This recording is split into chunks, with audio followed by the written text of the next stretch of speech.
welcome, and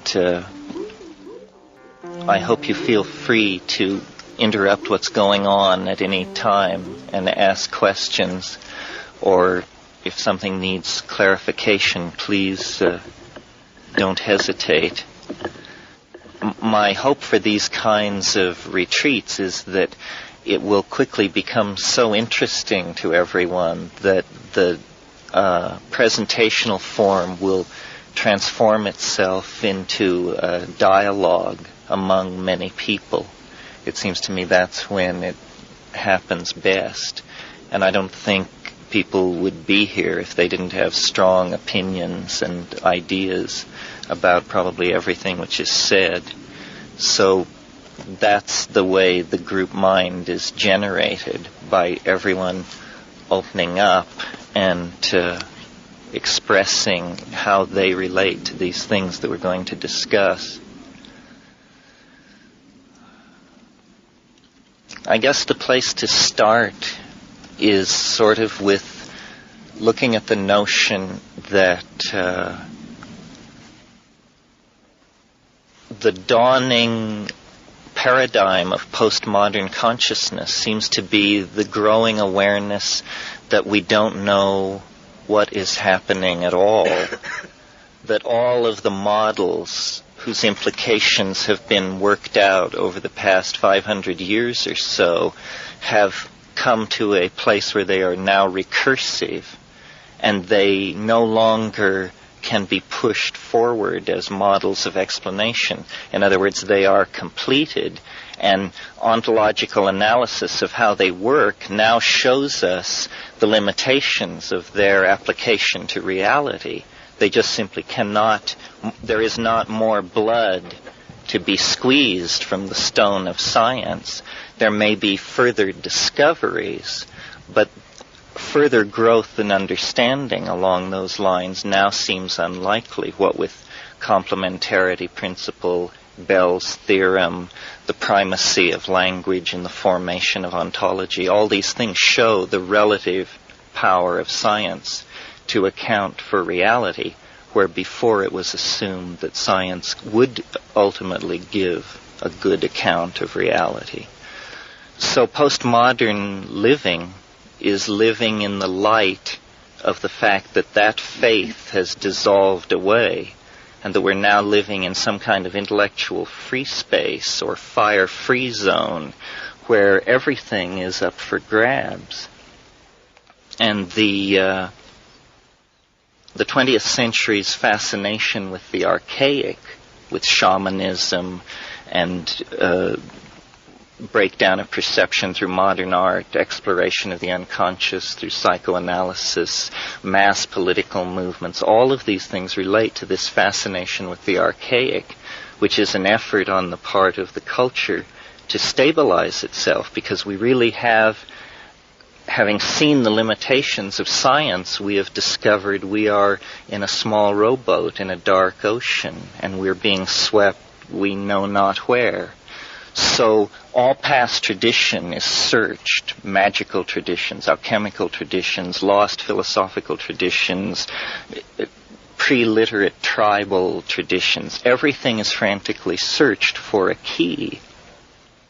And while there are consoling perceptions that arise out of this search through all this other extended human knowledge, there haven't yet emerged certain answers about what is going on. This is why several people last night referred to how weird the time is, how hopeful we are with so little reason on the surface to be hopeful.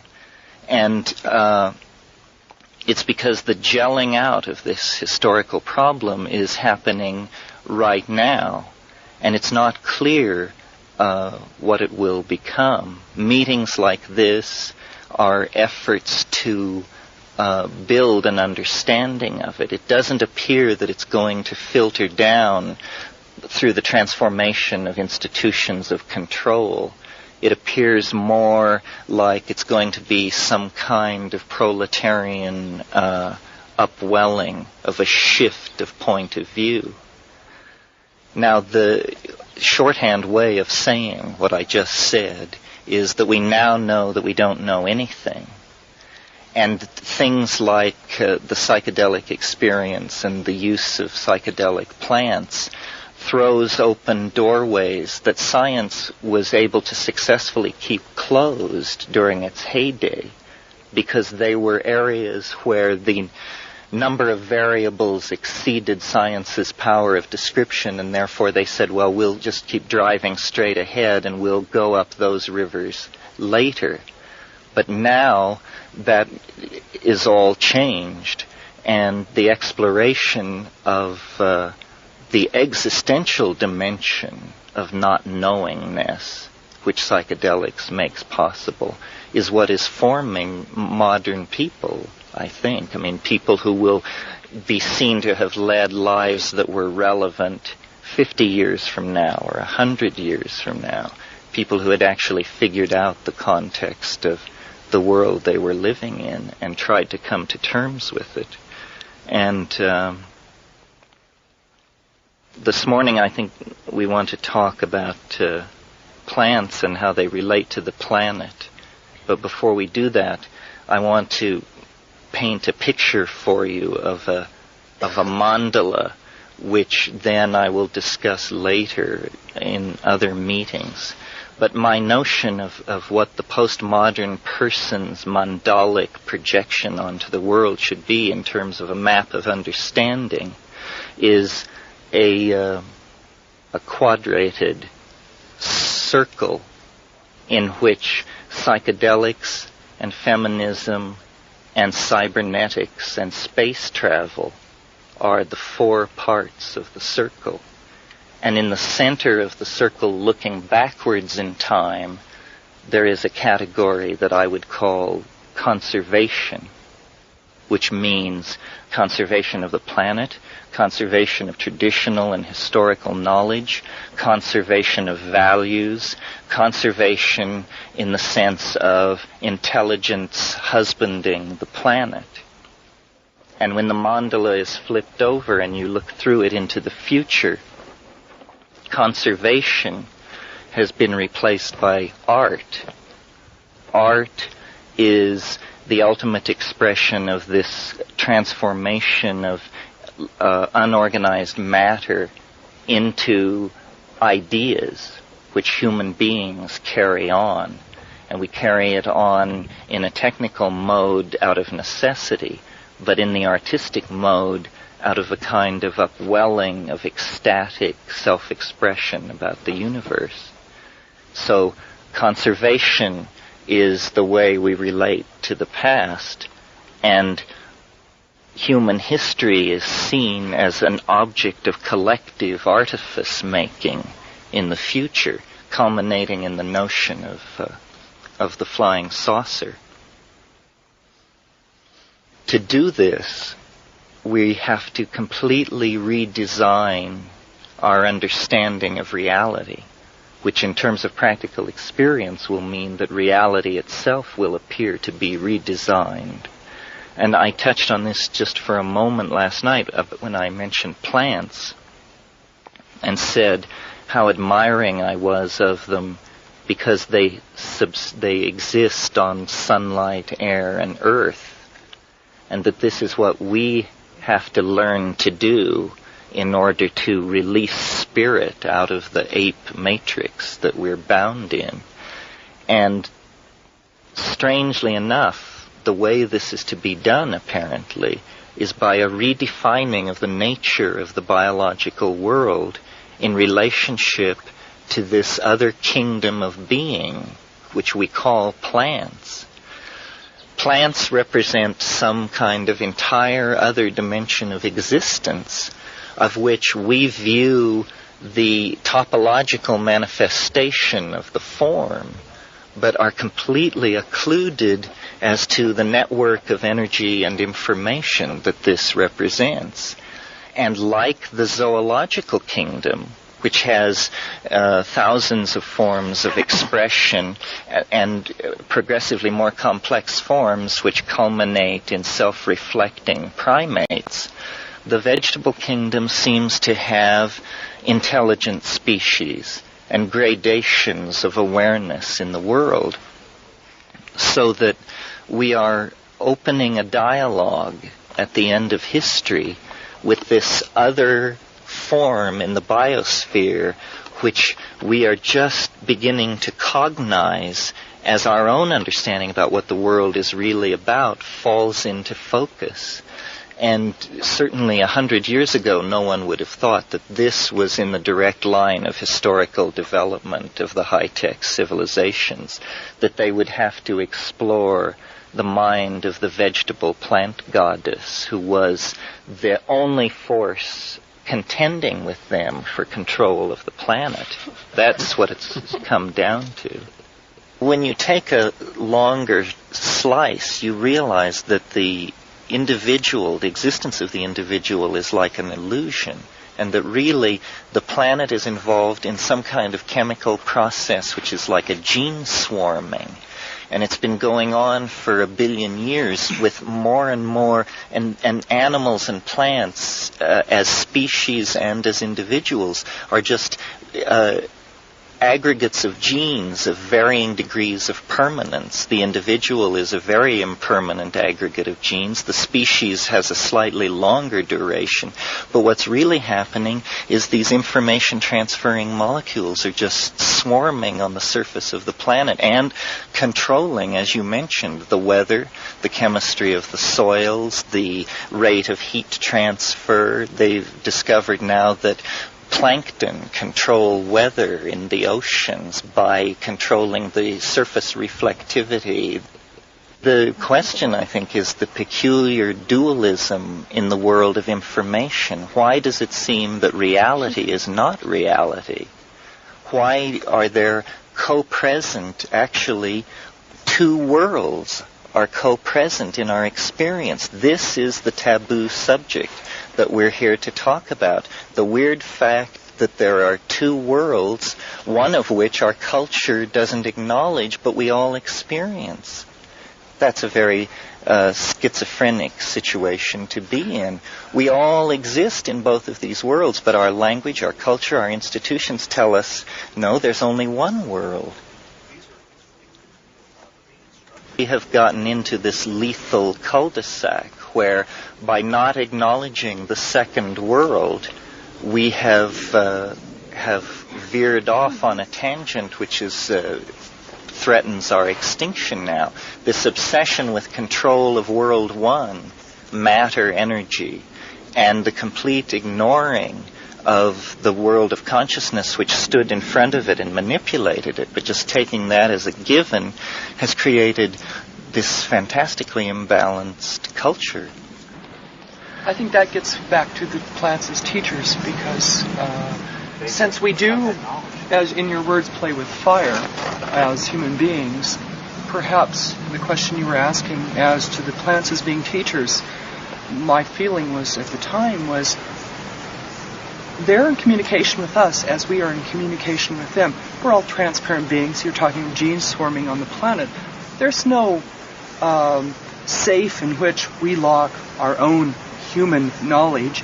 We're transparent to all around us. And if you get into intelligent plants, which is what we were talking about earlier, perhaps, I mean, if you follow that logically out, why not have teachers as chemicals? That's how they can manifest within this particular body and do use library card, as your words. They realize that we're doers and shapers. Well, I think there's only one life on the planet, though, and to say that we're separate from the plants or from this or from the air is a fallacy. So that's a great image, the growing transparency. That's a good idea for what the end of history is. Mm-hmm. It's that everything becomes clearer and clearer and clearer, and as it becomes clearer, boundaries disintegrate, and everything is seen to be of the same stuff. Well, I think for much of the world, and still, for instance, in the Amazon and other cultures where tuned into nature, it was very transparent for very, very long. Progress was the losing of that transparency and the, forging ahead of certain parts of it, and almost to the point of just either eliminating to extinction or to the extinction of memory, the lessons. One day I think I was doing bookkeeping or something very mundane, and the little voice that interrupts every once in a while said, a plant teacher is a teacher who has taken the form of a plant. And then that raised all these questions for me, because does that mean there are teachers floating around looking for places to land, right, and ways to interface with the other species? I've always thought of rocks, big rocks, in many places in the world. You can sit on them and you can just hear them, and feel them. Really. I'm sure you know Rupert Sheldrake's theory. Well, it's basically the idea that things of like kind resonate together. And when I've thought about this problem before, about LSD and where does it fit into all of this, LSD is in the morning glories of central Mexico and the far Pacific. And I think that what makes a plant teacher complex is how many people it's taken. And that a plant that has been used 100,000 years is filled with all of the contents of the minds of the people who took it over that time. But I want to introduce the notion that life, the plants and the animals, are intrusions into three-dimensional space of some kind of topological manifold of a higher order. You see, the way in which a chair differs from a giraffe is that if you slice through the chair and then come back and examine it 12 hours later, it will be the same, but the giraffe will have changed radically. This is because by cutting into the giraffe, you have intruded into the temporal dimension of its existence. It is more like a musical note than an object. It must be born, grow, mature, and die. And that process, growth, maturity, and death, is how three-dimensional beings like ourselves describe the intrusion of these hyperdimensional vortices into our world. That's the mystery of life, cannot be encompassed in 3 dimensions. Life is a hyperdimensional object. All hyperdimensional objects are organisms, whether they be societies or animals. So the question of what is the plant, when you ask yourself, what am I? What you immediately concentrate on is what philosophers call your internal horizon of transcendence. You look into yourself to understand yourself. When we try to describe a plant, we inevitably give a topological mapping of it, how it appears to us, its uptake of minerals, its surface reflectivity, its weight. But the plant obviously experiences itself very differently. All life has an internal horizon of transcendence toward which it aims. It's Whitehead called it appetition. It's inclusion of sensory data out of which it maps being. But what the nature of this higher dimension is that these vortices are intruding into our dimension from is absolutely anybody's guess. I mean, you can call it a mathematical conundrum or a religious mystery, but it's what's making the world happen. It's how the mystery of our being will eventually be shed one more level of veil to let us understand it. You see, an organism is a chemical system which does not run down. The second law of thermodynamics says that the whole universe tends toward the dissipation of structure and the release of energy and heat, and then everything, all structure, all energy is dissipated. But the life has achieved the miracle of, by being an open system and taking material into it and extracting energy from it and getting rid of waste, life has been able to leave the main stream of thermodynamic degradation and establish itself at an equilibrium point off that graph and maintain itself there for, at least on this planet alone, 4 billion years. Now, the average life of a star in this galaxy is on the order of 2.5 billion years. Some last longer. But that means that biology is no epiphenomenon, no iridescence off the surface of matter, as the 19th century physicalists wanted to describe it. It means that life is indicative of a physics of higher dimensions which intrudes into this otherwise thermodynamically degrading system which we call the physical universe. And information, there seems to be an informational ghost of this universe, which is somehow co-present at all points within the matrix, perhaps a la Bell's theorem or something like that. And that's what the psychedelic experience shows you. It shows you a hologrammatic space of information where by sitting still in your room and sending the mind, you can cross the universe in an instant, and return. And the question of, is this real, is in bad taste. It violates the two ontological categories, you see. I mean, it just isn't done. But you're right. But the plants seem to be the things which shake us out of these cultural conventions. We have this very bad habit of when we encounter a new experience, we describe it. And as we describe it, we erase its reality. You reduce it. And replace it with a map. And forever after, when we encounter that input, we access the map and overlay it over the thing and say, I know what this is. And so by the time a child is 5 years old, they have completely entered into a symbolic construct which hides the real world from them. And fortunately, these plant teachers seem to have the unique ability of showing you the relativity of language, which for us is the relativity of being. And then you are freed because you have seen something incontrovertible. There's no going back then. That is the great first gateway on the path to realize the relativity of language and the malleability of the world. Coming out into the desert is typical of people seeking visions. The first thing you have to do is leave the polis.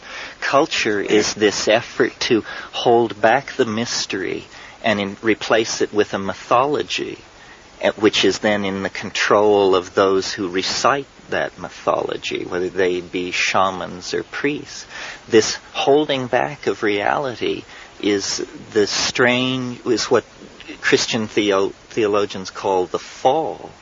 Our strange alienation from nature that causes us to crowd into cities and mint money and put a price on everything. And this is why it's so important to go back to the Amazon and eastern Indonesia and these places and try and understand what spark it was that those people kept, over the millennia, while we became the prodigal son and wandered into matter and, hoard in the cities on the plain, and have now come full circle and returned at the end of history with the dilemma that we have made such a mess of things that there's nothing we can do now but lay. Each stage is a greater distancing from the wellspring of being, and it's brought us, to the valley of dry bones, to the valley of the apocalypse. And now the fat is in the fire. Now we'll find out what stuff man is made of as the chickens come home to roost. But, well, no, I'm very optimistic. Is it my metaphors or my pessimism? Oh, the horrible metaphors. The metaphors. I'm used to yes, it. Well, rhetorical hyperbole, unbridled. I'd like to ask a question about this two-world thing, which is, it interests me greatly. Do you think that there's two worlds, or that there's many worlds? Yes, well, I think you're right. I mean, but there are different orders of different worlds. I mean, I guess it was the physicist Wheeler who thought that every time there was a choice, the universe took both paths, and had always done this, so that the number and kinds of universes was, staggering. Right. That's the reality set. I find that cumbersome. And but there certainly seem to be a number of universes, and there seem to be different kinds of universes. For instance, you can tune from channel to channel, but some of them you can't make heads nor tails out of, It's just too far away from your conceptual schema for you to be... So it's sort of like watching ideological mandalas or something. You can't say much about it afterwards, but it certainly was compelling while it was going on. And... well, I don't know, Robin. You're such a skillful questioner. You've brought yourself to the doorway of my most recent mania. Maybe I should unburden myself briefly about it. One of the weird things about growth, or trying to make your ideas always become new, is that you always assume you're going to know what the next step is. That even though you're going to become more and more enlightened, there won't be any surprises. So a few weeks ago, I was meditating in my usual fashion, and I began to get this new idea, which was so weird that I immediately shifted into, this is not the truth. This is not a transmission about the nature of reality. This is a plot for a science fiction novel that I should write, and tried to hold that as the defense. That was my shield against the onslaught of this thing.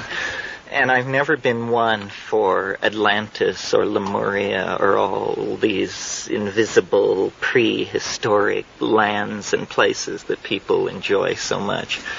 But I was told a very funny thing, which I will share with you. It's a funny idea. Now let's see, how does it go? It has two versions, one of which speaks a scientific language, the other speaks a mythological language. Okay, so the scientific language goes like this. There's something in the universe called a fractal soliton of improbability. This means it's a unicate event. It only happens once in the lifetime of a universe. You can think of it as a wavelength with one wave. That's why it's called a soliton. And if one of these things move not in ordinary three-dimensional space, but in some kind of much higher spatial manifold, and when they collide with a planet, or when one collides with a planet in a universe, the time stream of that planet is divided, and two copies of the entire planet spring into existence without either having any knowledge of it. It just is something which happens. So this voice was telling me that this had happened to the Earth, and that this was the secret that we were all striving to understand, was that an event in the past had actually divided our time stream, and that a twin of this planet had come into being in another dimension. Okay, so that's the scientific explanation of it. So the mythological explanation was that the universe, it's Gnostic, that the universe is the creation of a demiurge, not the highest expression of divinity, but a kind of demon, a fallen creature, and that this demiurge was able to coax itself into being and actually incarnate into history as a human being. And that when this happened, this was then the mythological expression of the fractal soliton of improbability. And when it happened, the time stream split. The universe is the creation of the demiurge, and the demiurge impelled itself in the form of an individual. Right. And this is sort of, Waited a long time. When you're a demiurge, who can hurry? Okay, go ahead.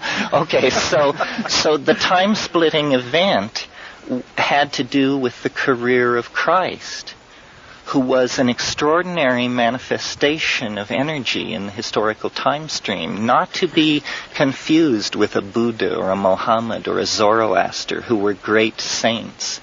And it was something else. It was, in some sense, what it claimed to be, but in some sense. Okay? So now, at the moment of, and you can choose either the Immaculate Conception or the Resurrection, depending on which side of the bed you got up on today. But at that moment, the time stream split, and this other place came into being without having any awareness that, and they were identical at that moment, these two worlds. Now, Christ had no children. So, what I forgot to say was that the event, the fractal soliton of improbability, has this quantum mechanical half charge, so that in one of the universes it happens, in the other universe it doesn't happen. And so everything about these two worlds was the same, except that in one of them the Immaculate Conception had not taken place, or the resurrection had not taken place. Now, because Christ had no children, in the world in which he was absent, it was not a genetic line which was missing. It was an ideological line which never received expression. And consequently, as time passed, first decades and then centuries, the absence of this particular intellectual influence in the world changed the world radically in the following way. Greek science did not suffer the suppression that occurred with the conversion of Constantine. The academies were not closed. The Hermetic knowledge was not repressed. Conversely, the empire was stronger and was able to repel the barbarian invasions of the 2nd to the 5th century.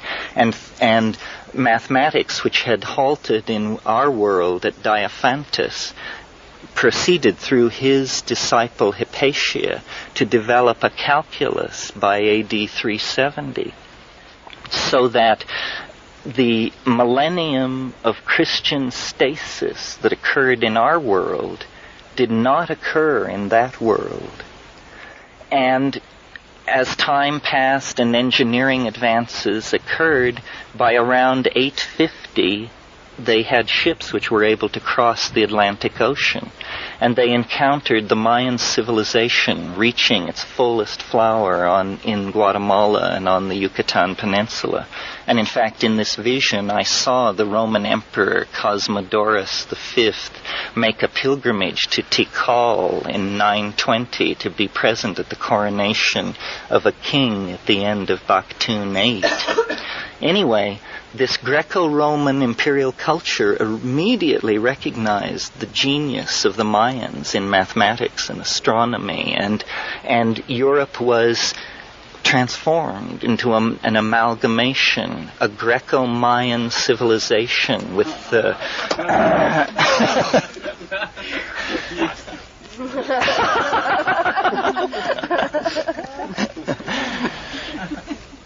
So let me see. And this civilization continued to develop. Now, one of the influences which the Mayans brought into Europe around the year 950 was their extremely sophisticated psychopharmacopoeia and shamanism.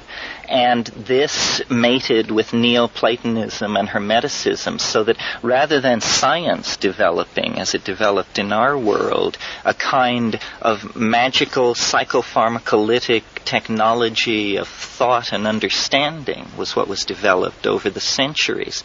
And then in later centuries before it happened in our world, they contacted the Orient. And the Sung, the dynastic influence of the Sung, poured itself into the creation of a global civilization, such that by around 1200 AD, they were able to land on the moon and create a cybernetic global civilization similar to the kind we have now. They continued evolving with all this psychotronic and shamanically derived, and now by this time you can imagine it was an unbelievably exotic and alien civilization compared to our own. The fruits of their psychedelic and psychoanalytic investigations into higher space was the discovery of our world.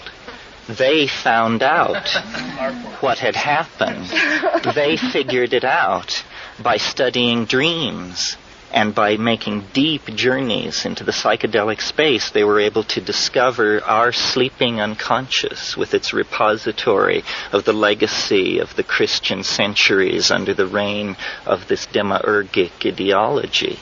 And they conceived of the notion of saving us. And it has to do with this whole thing about the UFOs and influence in dreams and astral traveling, and the other side is actually the manifestation of this bizarre Greco-Mayan postmodern starfaring civilization trying to reach across the dimensions to save us from the momentum of our history by making us aware of, first of all, their existence, and also their technology, which is evolving toward a point where I think around the Mayan millennium, around 2012, the time island we will flow past the time island, and the two time streams will be rejoined, and we will make peace with this civilization, which is now 1,000 years more advanced than us, with this totally different cultural history and this completely different take on reality. So this came to me in the space of about 15 seconds. And more details have flowed in, and I use it mostly as a meditational device because it's so interesting to ask to be told about how this other civilization developed. Its amazing exoticism, its Neoplatonism, its Taoism, its Mayan influences melded into a completely different kind of civilization than the one that we inherited. I've always thought, that Christianity, without making any judgment about Christ himself, that Christianity is hands down the single most reactionary force in all of human history. And where would we be had that 1,200 years not been given over to this peculiar meditation, All the pieces were in place for the kind of civilization that I've outlined. It was just a coincidence. Kat does not endorse this idea or even encourage it.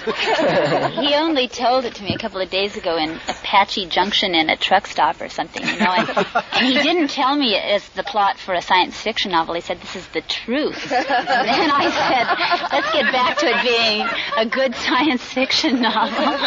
Well, the thing is, it would, on our level, explain perhaps the questions you were asking earlier of why the teaching plants. Sure. Yeah.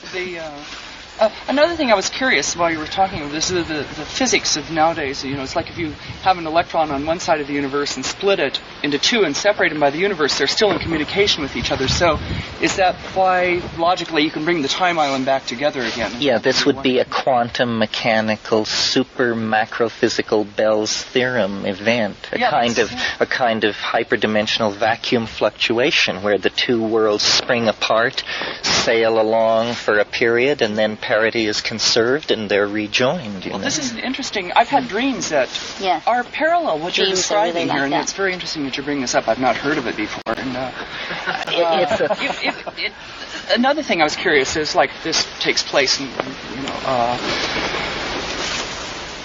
this would be on a human experience level, what you're speaking of. Now, the plant kingdom, would they remain in connection between the species? We're free to have it any way we like. So it's, how has Christianity possibly affected the evolution of plant species in this time stream, as opposed to the other? Have they gone on very ignorant? How does our lack of, say, 100,000 or million species in the last 200 years that the other planet has, how does that affect the parity between the two? You mean, how does our destruction and contort... Exactly. Well, the part of the myth that I didn't tell you, which I will now tell you, was that naturally, well, they were developing and exploring technical options many hundreds of years ago, and they discovered the theoretics for nuclear fusion and fission, but they never used it until a few hundred years later. One of their great theoreticians, this was after they had discovered our time stream, made the prediction that the physics of atomic explosions were such that they would cross the time stream. And so they performed an experiment by detonating an atomic device in what is our year 1907. And this was the Tunguska event. And then by monitoring the dreams of Siberian shaman, which they had in clear focus, they saw, this explosion which we set off actually did occur in both time streams. And at that point, they became very interested in monitoring our time stream, because they were picking up the dreams of a Swiss telegraph worker who seemed to be pushing toward an unimaginable conclusion. So now there is a certain amount of urgency, because if we explode our atomic stockpiles, it will wreck the place that they call homeworld. Utter. Yes. Yes, not self-preservation, because they now have starflight and encompass many systems, but preservation of homeworld, which on the other side is a vast botanical and ecological preserve from pole to pole. I mean, it's a sacred site of pilgrimage. It's the home of the species. It's the earth. And the notion that suddenly great parts of it will be blown apart by leakage from hyperspace of one of our atomic wars is impelling them now to attempt to open the doorway and rejoin the time streams, and we'll be allowed a few years inside the botanical park to acclimate, and then most people will ship off for the stars, I imagine. The British science fiction writer Ian Watson has a wonderful book called Chekhov's Journey, in which he talks about the Tunguska event, and his theory is that it was a catastrophic failure of a Soviet time travel experiment conducted shortly after the turn of the next century. Tough one to prove, right? Obviously. Why didn't we think of that? Well, I mean, I'm not sure. I've thought of that before. You know, it's the claim of Christian theologians that Christ comes in the center of history. They speak this same language. Before Christ, no souls were entering heaven. He freed the valve, and now it's possible to enter into heaven. Before his intercession, that was impossible. You're right, but that's where I left them, was pre-Vatican II. Before I had this idea, I had another idea, which I'll tell you, which is a completely different kind of idea. And it's the idea that there is an overmind. This doesn't involve other dimensions. There is an overmind co-present on this planet, and when technology, when the development of technology exceeds the development of ethics, then this overmind can work miracles. And because the overmind is plugged into each of the individual minds that compose it, this miracle always has this unbelievably creepy quality of being exactly the thing which would convince you to change your mind. I mean, in other words, it's like it reads you so perfectly that it's able to present the one situation which you cannot refuse. So in the case of Rome, it was that, Rome was a pigsty. Pasternak called it a bargain basement on 2 floors. It ran on slavery, and it ran on brutality and captive populations and an outrageous garrisoning of military power in foreign lands. And people like Diophantus, this mathematician I mentioned, and hero of Alexandria, these people were on the brink of the calculus and the steam engine. So the overmind, seeing that and seeing their appalling ethical state, sent the miraculous personage of Christ, who, in a world where information could not move faster than a horse's gallop, this religion within 60 years was beating at the gates of Rome itself. It was like a fire, just burned through the empire and changed everything and halted technical advance, and everything stopped. Now, I created this idea in an effort to explain the UFOs, because, the new theory of UFOs, or the new school of UFOs, says we've been wrong to ask what are they. That has not been fruitful. What we should be doing is asking what are they doing. And we can analyze what they're doing in the same way that we can analyze what anybody is doing through sociological polling of human populations. We can find out what the flying saucers are doing. So they polled human populations, and what they discovered is that what the flying saucers are doing is they are sowing disbelief in science.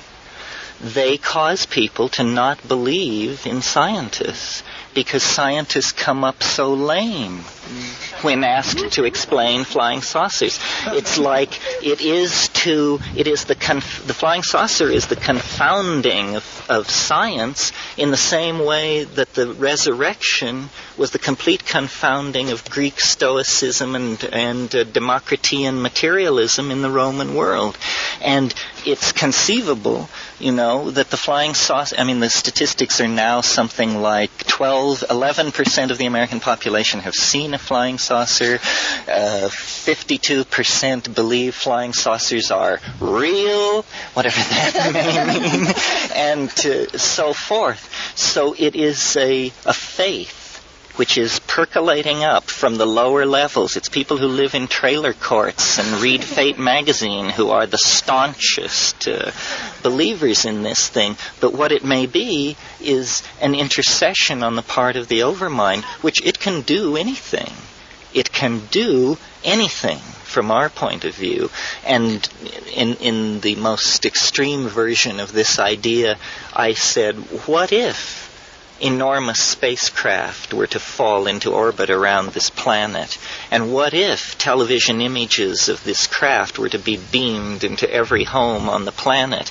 And then a teaching revealed some completely mind-boggling thing which you could have thought of it yourself, but you never did, which is always how these things are. And then after 30 days of melting the nuclear arsenals and causing all cancer to appear and curing all infectious diseases and delivering this message, the enormous spacecraft disappeared. 30 days. So then everybody says, my God, we have been abandoned. We have been abandoned again into time. And, history would halt. Everybody would do nothing but study the teachings of the saucer and try and figure out how we could get right with them to get them to come back. Dogmatism, theories of communication, priestcraft, the whole thing. So you see, though I'm fascinated by the flying saucer and what it says about the malleability of mind and matter, I think mature civilizations should not be haunted by messiahs or flying saucers, that these things are like metaphysical spankings imposed from on high that are designed, saying, here it's a boot in the tail, wake up, stop repressing. Well, let's take your two ideas. It's neither one of them is that old. And what does the overmind have to do with or think of the double time stream? Well, now that's a question I never would have asked. You mean if that's true? I sort of think of these as mutually exclusive. Well, his two theories. The earlier one was that the overmind was injecting forces of change or conservatism into the world. The other that events that came from, now that was from the demiurge. Is the demiurge related to the overmind? No, I think the demiurge is like a negative expression of the overmind. But created the universe? How did the overmind get in there to be running the earth, at least? Well, I think of the overmind as the logos. It's the understanding and self-existence which permeates everything. And the demiurge is the force of matter and time and cosmic destiny that is always trying to lock in the logos and condition it and make it subject to the rules of the physical universe of space and time. And the logos is like something from, this is all Gnostic theology, by the way. This is just straight from the book. The logos is trying to struggle through the labyrinth of the material universe to escape, to rejoin the real source of itself, which is outside of matter. Matter is viewed as an entrapment. If any of you have read the late works of Philip K. Dick, he was probing in these areas. He was a genius. His book, Velas, is pure exegesis of his internal unravelment of what was going on. And he believed, his take on it was, he believed that from AD 69 until 1948, no time had actually passed, and that we were living in apostolic time, and that the crucifixion lay only 75 years in the past, and that the demiurge had inserted a false history, and the Nag Hammadi manuscripts, he believed, were actually the logos as printed letters, and that when the Nag Hammadi manuscripts were deciphered, it was like this informational creature would come alive and again be present on the earth, that the logos, beginning in 1948, was beginning to infuse everything, and that shortly it would dissolve the illusion of the intervening 1860 years or whatever it was, and then we would realize that the prophecy would be fulfilled and that the last days were upon us. That's right. That's right. He didn't get around to the Antichrist, to his credit, probably.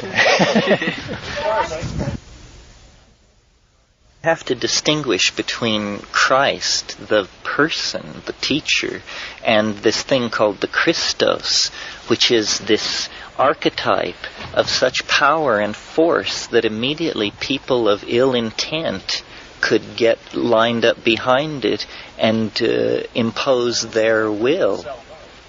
Yeah, sell love and sell forgiveness, and what a scam. And the Christos is the thing. History is ruled by the archetypes which people can generate. I mean, most people are very ordinary. I mean, your Mick Jaggers and your Henry Kissingers, they're very ordinary people, but they are able to project an archetype, and that is the thing which sets them apart. And when that reaches the kind of super intense focus that you get in a Mohammed or a Christ, well then, history is just putty. in the hands of the force, not the person. The person is usually martyred in some horrible way, but the archetype draws energy to itself, and we don't understand how this process works. If there ever is developed by benevolent or malevolent forces a science of social control, it will be a science of knowing how to project archetypes, and different archetypes apparently are suitable to different times. I mean, you could almost posit an astrological theory of archetypes, but it's something about how, what's appropriate for the 1st century AD is not appropriate for the 15th. But when the archetype is appropriate, nothing can stop it. What the modern term for archetypes is paradigm, and we expect it not to be a person, not a messiah, but an idea which will save us all, and which then gives us certain affinities with mystical Judaism, where the messiah was expected in the form of an idea. And this is sort of our faith. We're messianic ideologues or something like that. I agree with you. I think ultimately all dualisms have to be dissolved in the notion that, there is one thing. I mean, that's the Platonic faith. The problem is all these secondary and tertiary operational levels where, we're trying to actually operate in a universe of scarcity, in a body which requires energy and all these things. This is really the central problem in Western thinking, I think, is the tension between dualism and unity and matter and spirit, and how do you handle it? I think, that we are spiritualizing matter.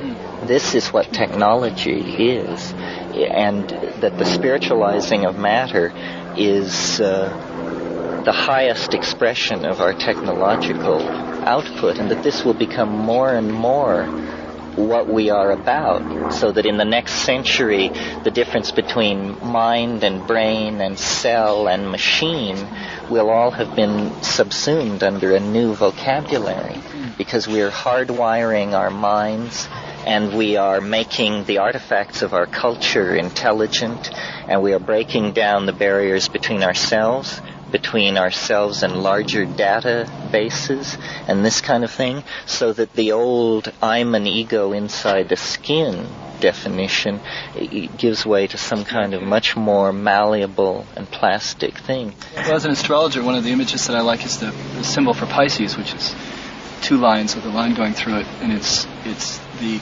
definition of relationship quality by opposition. It's polarity, it's right, wrong, good, bad, male, female, Russians, Americans. The Aquarian one, which is the 2 lines of waves over each other, is one of resonance, and it's one of dolphins jumping in the water together. It's one of people coming together and realizing, like, how I resonate with you and what I have to give you and you have to give me, but you'll have something to give me that other people can't, and so on, and we need to swim together. And that breaks down all of the dualistic bonds and I think we're right at that crux right at the moment, and that place between Pisces and Aquarius, where we're kind of 2 worlds again, flipping from one side to the other of opposition, being torn from life and death, and seeing as the Christ, I feel, was that prototype, that template of light and spirit with matter coming together and saying, I can dance in this and I can leave it and I can come back into it. I have this power. It's my conscious, compassionate love that is just so unbounded that it gives me the opportunity to play in clay if I choose. Much of what I say is Alfred North Whitehead, his philosophy, and believe me, if you're looking around for a serious ontological foundation, you don't have to read Sanskrit. Alfred North Whitehead will serve very admirably. Science in the Modern World, Process and Reality. He was and remains the great psychedelic philosopher of the 20th century and the heir of Bergson.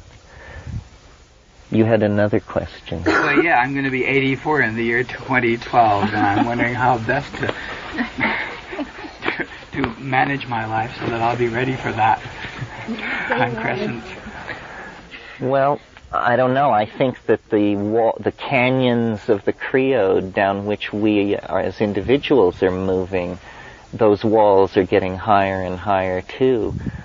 A lot of times when I had these intense contacts with the teaching entity, I would have an anxiety about what should I do? What is it for me to do? And it always said, nothing. Relax.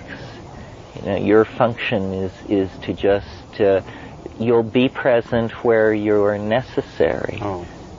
And I really, this isn't a fatalism, this is a kind of recognition of the dynamics of time that the thing is trying to teach, you see. It's trying to say that if you understand how process works, you will always understand where you are in any given process, and then you won't have anxiety about not occupying some other point in that process, But when I began having these ideas, the only way I could previously relate to the notion of the end of the world was that I had a head full of cartoons of bearded men in sandals carrying signs on street corners saying, repent, repent. And here was I, former Marxist, former this, former that, espousing these unimaginable things. But it's always good to do your homework. And I discovered there's a wonderful book called The Pursuit of the Millennium by Norman Cohn, in which he details the history of millenarianism. That's what this phenomenon is. The belief by a person or a group of people that the end of the world is about to occur. And it existed among the Jews of the post-exilic period. It's part of the phenomenon, or it's part of the social expectation that gave Christ his entree. The early patristic Christians lived in the imminent expectation of the end of the world. And then during the medieval period, the most utopian, prophetistic, millenarian movement before Marxism was Floraism, or the people who followed the teachings of Joaquin of Flora, who was a wandering monk who predicted the end of the world. Let's see, I think for 1244, and he died in 1222.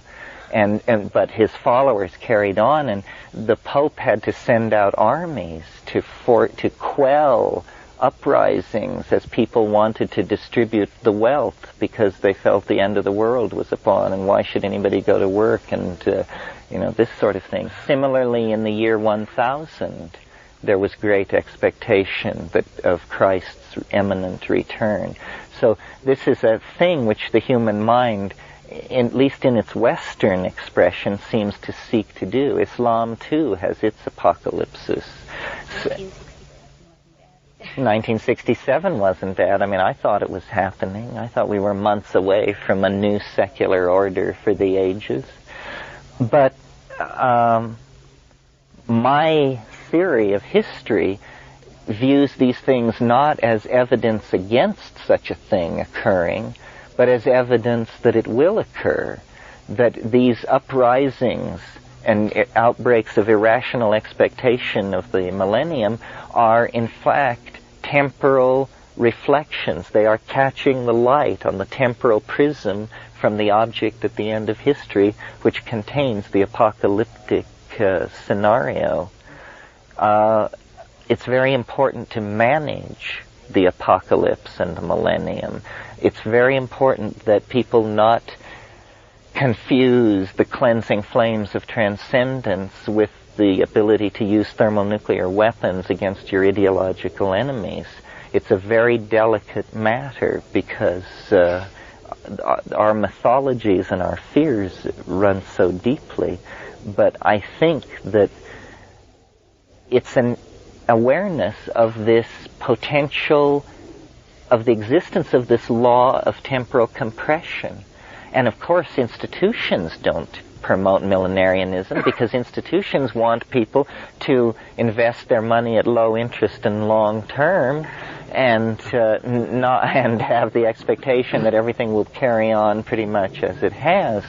But an examination of the last 500 or 1,000 years of human history would lead anyone, I think, to the conclusion that everything is going to be swept away, and everything that replaces it is going to be swept away, and that we are just moving into an era of change which might as well be called apocalyptic and must be made millenarian. Otherwise, it will just end in some kind of Götterdämmerung, and the worst boogeymen of Western culture will emerge and destroy us.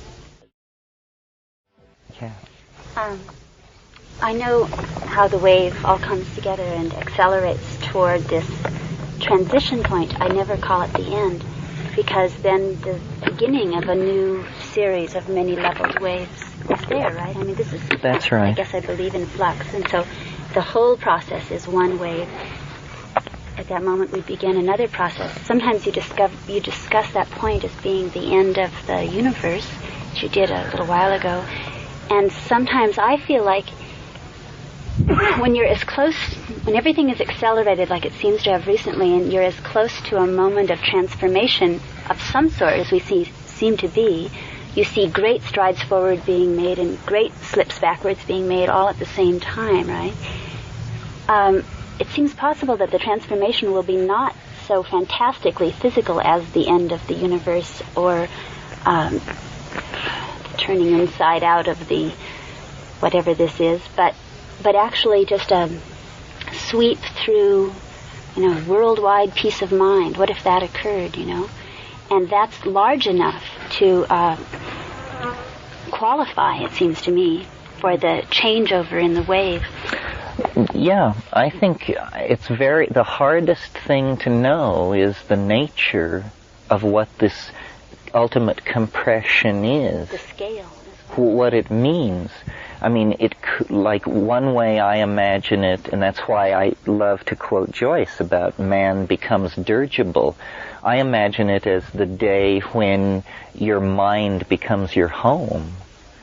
And all over the world people just realize that now their mind is their home. But this, you feel free to describe that as the end of history or the end of the universe? Not the end of the universe, the end of history, because I think history is some kind of involvement with matter. It's a wrestling with the angel of matter, and the end of history is when you pin the angel of matter to the mat. And then you stand up and you say, I am the Adamic human being made of light. And you leave the realm of matter and return to some previously hidden dimension. Whitehead called these things epochs, these long periods of time, and he called transitions from one to the other a shift of epochs. Well, we've only been doing things like measuring the speed of light since 1910 or something like that. All the so-called constants of our physics are based on minuscule periods of actually monitoring these things to see if they are constants. And so I can imagine it as a shift in the laws of the universe that somehow cause consciousness to perceive itself more as it must truly be. And I'm always trying to find physical models for these transcendental hallucinations. And the one which fits this is a few years ago, this Scandinavian astronomer Hans Alfvén wrote a book called Worlds and Anti-Worlds. And in it he talked about what's called a vacuum fluctuation. A vacuum fluctuation is where suddenly, out of nothingness, there emerge a stream of particles, and they are equally particles and antiparticles, and they sail along for a period of time, and then they collide again, and each particle is destroyed by its antiparticle, and so what is called parity is conserved, meaning that when you add up all the charges, positive and negative, you get zero. So it's okay that this matter came from nothing and returned to nothing. This violates no laws as long as parity is conserved. But the interesting thing about this phenomenon, which is called a vacuum fluctuation, is that there seems in quantum mechanics no rule which would limit the size of such a phenomenon as this. So it's conceivable that our entire universe is an enormous vacuum fluctuation, and it's just, 10 high 72 particles have emerged from nothingness and are hurtling through space, and in another dimension, a parallel dimension, the anti-universe, which is the twin of this universe, is also hurtling through space, and at some point in future time, completely unpredictable from the state given within each universe, the two will collide, and and parity will be conserved, and all particles and antiparticles will disappear. However, the interesting thing is that photons, which is what light is composed of, do not have antiparticles. They're this one weird exception. So that when the universe collided with its antimatter twin, what would be left would be a universe made only of photons. And those photons would be in the configuration they were in the moment when the cosmic collapse of the state vector occurred. Well, we have no idea what the physics of a photonic universe would be about. A limiting case, or a good first try, would be that it would just be nothing and no life and no self-reflection and no but why posit that? There's such a persistence in the perennial philosophy of the notion that spiritual development is somehow related to light, and to the cultivation of inner light, and to the creation of light bodies, and the stabilizing of light. So, it's possible to suggest that the world of the imagination is simply the world of internal light, that it's a world where light is manipulated by thought in the way that in this world physical organism manipulates matter. And so that, you live in the radiant castles of the imagination after a shift of epochs in which the photonic mode predominated. That's just one way of imagining it. It's one of the richest meditations there is to try to imagine the millennium. Again, it's this thing, what would you have if you could have anything? I mean, sometimes I imagine it, Hieronymus Bosch's great triptych, The Garden of Earthly Delights, where men and women of all races mingle among giant wrens and strawberries and feed each other pomegranates under an autumnal sun in an endless rolling park-like world of exotic vegetables and sexual excess and hard stuff to be. And, sounds better than the end of the universe. You can really take a readout on yourself by seeing how would you like things to be. My fantasy is I would like to be alone on a starship 10,000 light years from home with all the books in the universe, and I would dress like Captain Ahab, and I would stride around the catwalks inside this echoing starship, and faithful robot slaves would bring me crumbling volumes of ancient lore, which I would say, no, this is a little too Vincent Price. How about... I love, if any of you are into science fiction, the science fiction of Cordwainer Smith is really wonderful. And one of his stories, The Starship, is George Washington's estate, Mount Vernon, in New York. And it's all exactly like Mount Vernon in Washington's time, except in the library of the big plantation house, there's one room from which the thing is controlled, and it's actually a starship in mid-flight. More questions about this time theory? Or Yes, I have a question. Yes. You mentioned here how the now is flooded with future perception. Yes. And I have it's really part of the Tibetan practices, but it's always something which captures my imagination is just how come it's now.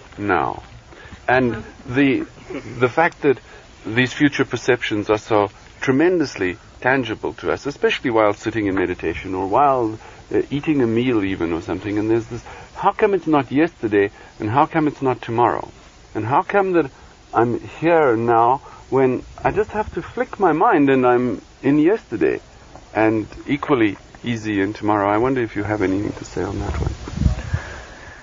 Well, I think that life proceeds through time.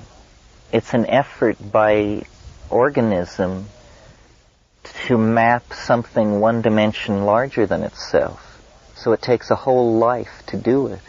A life is an effort to map a something, and the now is the moving edge of the mapping process. You cannot map it instantly or you would be it.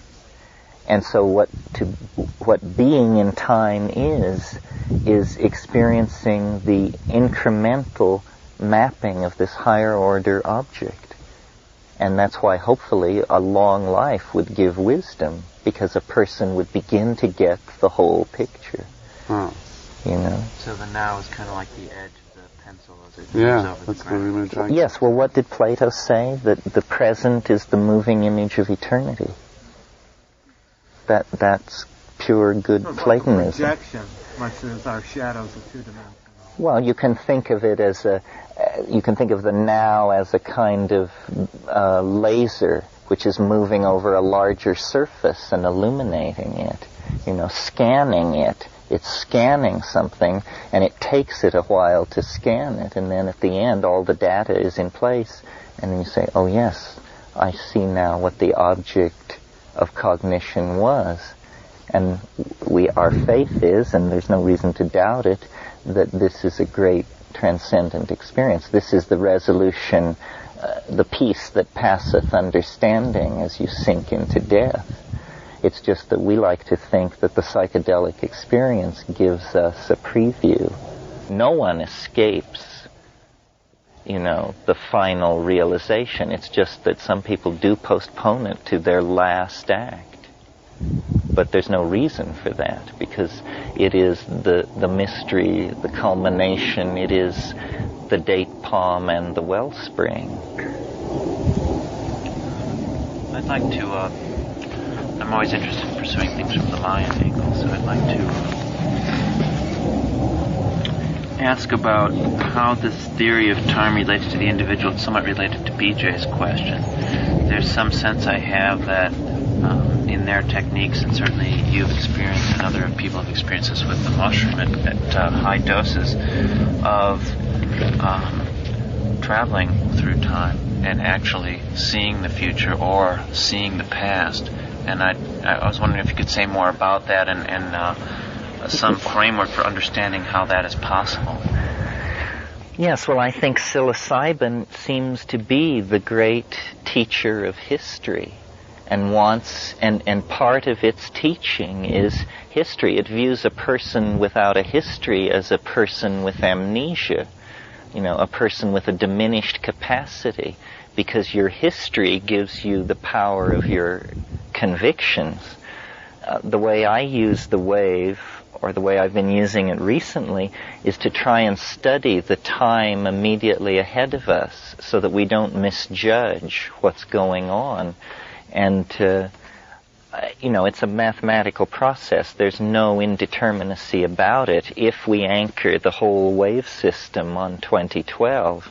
And what I see from that anchorage point is in the 67-year cycle from 1945 to 2012, we have reached that point which resonates with the larger 4,306-year cycle at that point, which corresponds to the collapse of the Roman Empire around 475 AD.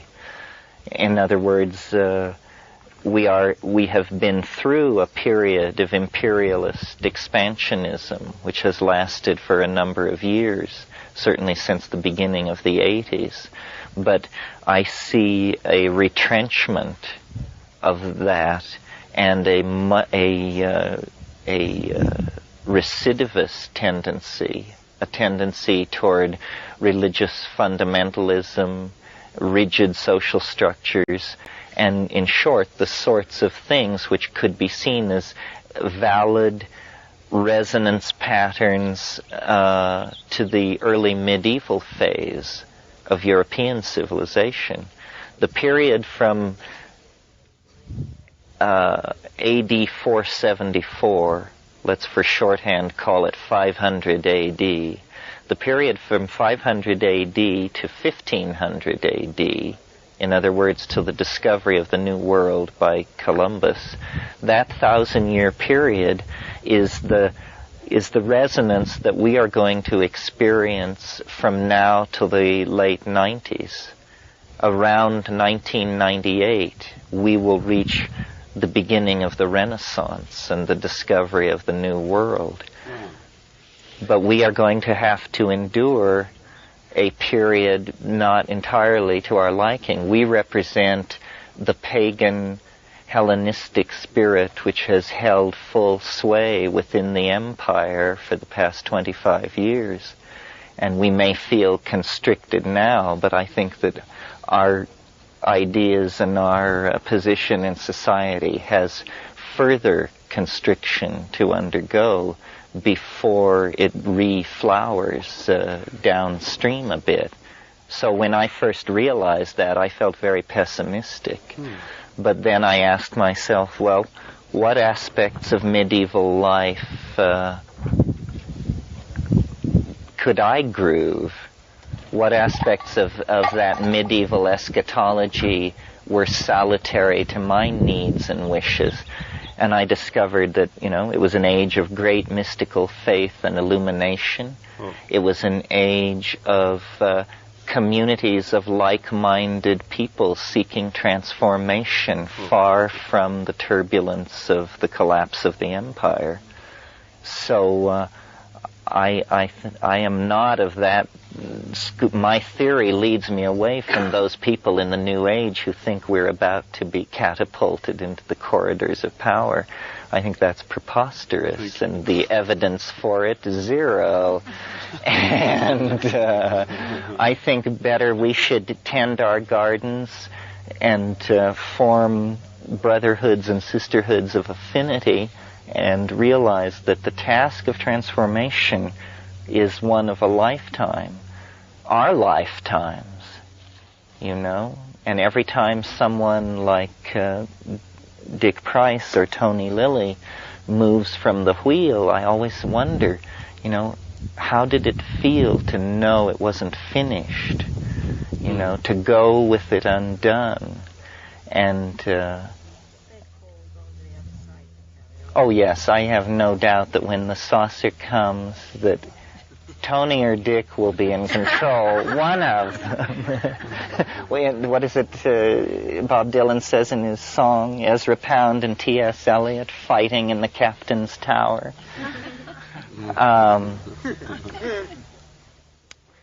But yes, so I don't know if that answered your question, Robin, but I wanted to get it in because the real meat for most people for this idea about time is not the mathematics of it and the symmetry of it. That's only pleasing to a certain mentality.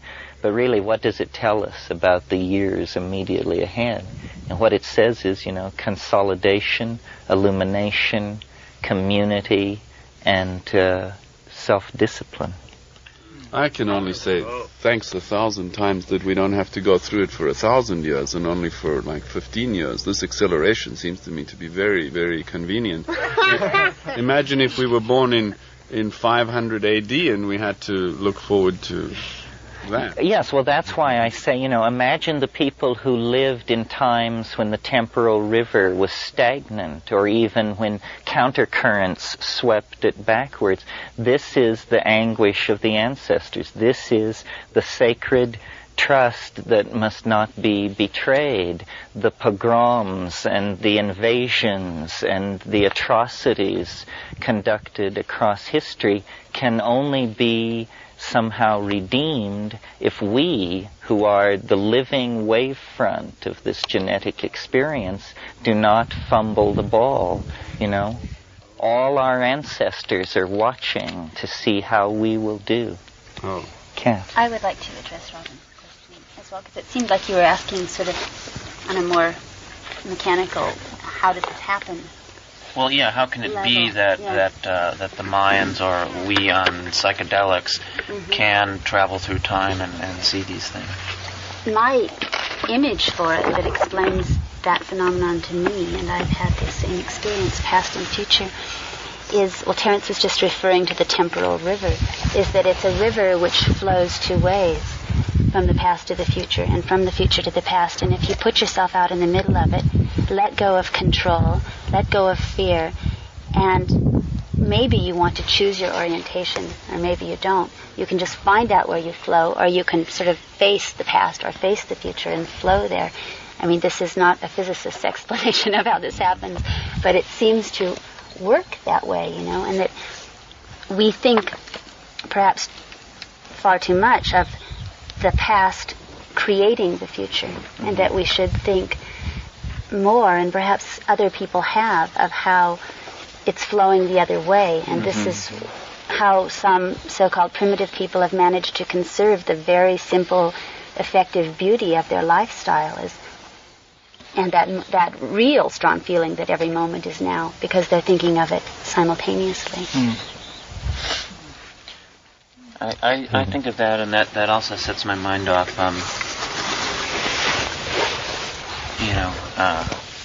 that's kind of like the river's flowing both ways, and if you kind of take a step to the side somehow, that you'll catch the current from the future. That's appealing, but also, I mean, I always play with these metaphors, and maybe I'm literalizing them too much. Is it possible to step out of that stream in some way, and then looking above and sort of choose where you're going to descend into it? Or another image that came to mind is, are there somehow holes in the fabric of time that you can shoot through, sort of like in 2001, the Stargate opening up, and there's this hole in between, and where you emerge is not the other side of it, but someplace completely different. If you take the wave seriously and apply it on these short scales of time, you know, you can find your way into, yes, unique configurations of the moment. It's like astrology in that way, you know. And often the content of a psychedelic experience can be later seen to be because of the situation of historical resonance that you weren't perhaps even aware of at the time. Or if there are parallel worlds, one or many, which ones happen to be adjacent at that moment in the cosmic weather, kind of, you know. It's sort of, sometimes I've taken the mushroom just to say, like a weather person, to say, okay, I just want to see what's happening out there right now, not with a will in it, you know. And then, you know, you can find that it's about knitting in your rocking chair, or you can find that you're just on some landscape that you couldn't have conceived of before. The essence of Tao is the correct apperception of process. That's what Taoism is to understand process, is to be a Taoist. And I think that this is almost a formal rendering of the notion of Tao, almost an effort to create a mathematics, an algebra of the Tao. And as long as it's true to the notions which Taoism conserves, which is of flow and determinacy within indeterminacy, it serves. This is what understanding time is to understand process, but to understand it so well that it's like a sense for you. It's like seeing. This is the kind of seeing that is very important, to see into time. It's what history and culture have experimented with, but it's what we now, by identifying that as what is going on, can accelerate much faster. Anything else? I was, just picking up on conversation with Michael this morning, maybe you could talk more about the other. Oh, the other. Well, I'm not sure exactly what he meant by talking about the other. I mean, the other is just a way of thinking about all of these things that we name spirit, God, demon, void. It's that there just necessarily is a place off our map. Whenever you have a map, it implies the part that is not on the map. And the other, the truly other, is it lies outside the domain of language. It's like the unspeakable. All you can do is point at it, you know. And the Gnostic idea of God was that it was totally other, that there was nothing in this universe that gave any clue whatsoever as to the nature of God, that was its essence, was to be completely other. But, you know, the other trickles through and reverberates in our lives in all kinds of dimensions. I mean, the first other that you meet is the world. And at a later point in your development, your attachment to another human being can become a confrontation with the other. So it's just a way of shorthand signifying, right? the dimension that carries you beyond yourself into the things that you previously couldn't expect or imagine. Yeah, that's one notion of it. Or Wittgenstein's unspeakable. Or, you know, I'm fond of quoting this poem by Trumbull Stickney, where he says, "I lean over your meaning's edge and feel the dizziness of the things you have not said." That's the other. It's the dizziness of the things unsaid, the things that lie beyond the edge of meaning. Part of the question has to do with, specifically in the mushroom experience at high doses, this sense of alien intelligence or other. Because I think it's like you said, in some of our systems of conceptions of God, many psychedelic experiences, at least with LSD and other or light dosages, is that I am connected to that, or I'm part of that thing. And but somehow on the tryptamines that it's this alien intelligence. I mean, what do you make of that? Do you feel that? Well, I don't know quite what to make of that. LSD is self-reflective and integrative, I think. These tryptamines seem to be informational and largely unconcerned with the impact that the information they carry has on the perceiver. I don't know. I think it just must have to do with the fact that the universe is not all smoothed out and filled in, and that this is really an area of personal exploration where you can penetrate into an area, a terra incognito, a place where nobody knows exactly what is going on. We're not used to that experience. We expect to have maps of everything we look at and everywhere we go. But in this, and it is strange that in this one area we don't, that apparently our taboo against looking at the unconscious or delving into the mind has made us content to just fence off this area. Well, then if you climb over the fence and start wandering around out there, you don't know what you're going to find, because the culture has carefully engineered itself to go around all of this stuff. Even I think shamanism is largely concerned with gaining power to protect yourself from the onslaught of the other. You know, they're very concerned to hold stuff back. They don't really have this let's hurl ourselves into it attitude that we have. We found in the Amazon, we were looking for this one plant which had DMT in it, and the ayahuasquero that we were working with, I kept leading the questioning back to the matter of this one plant, And finally he said that it was comida del perro, food for dogs, and which seemed like maybe a put-down of some sort.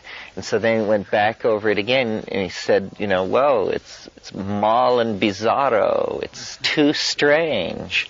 So this was a man whose whole life was about taking ayahuasca and triggering hallucination, but he felt, that to go into that plant, it was too weird.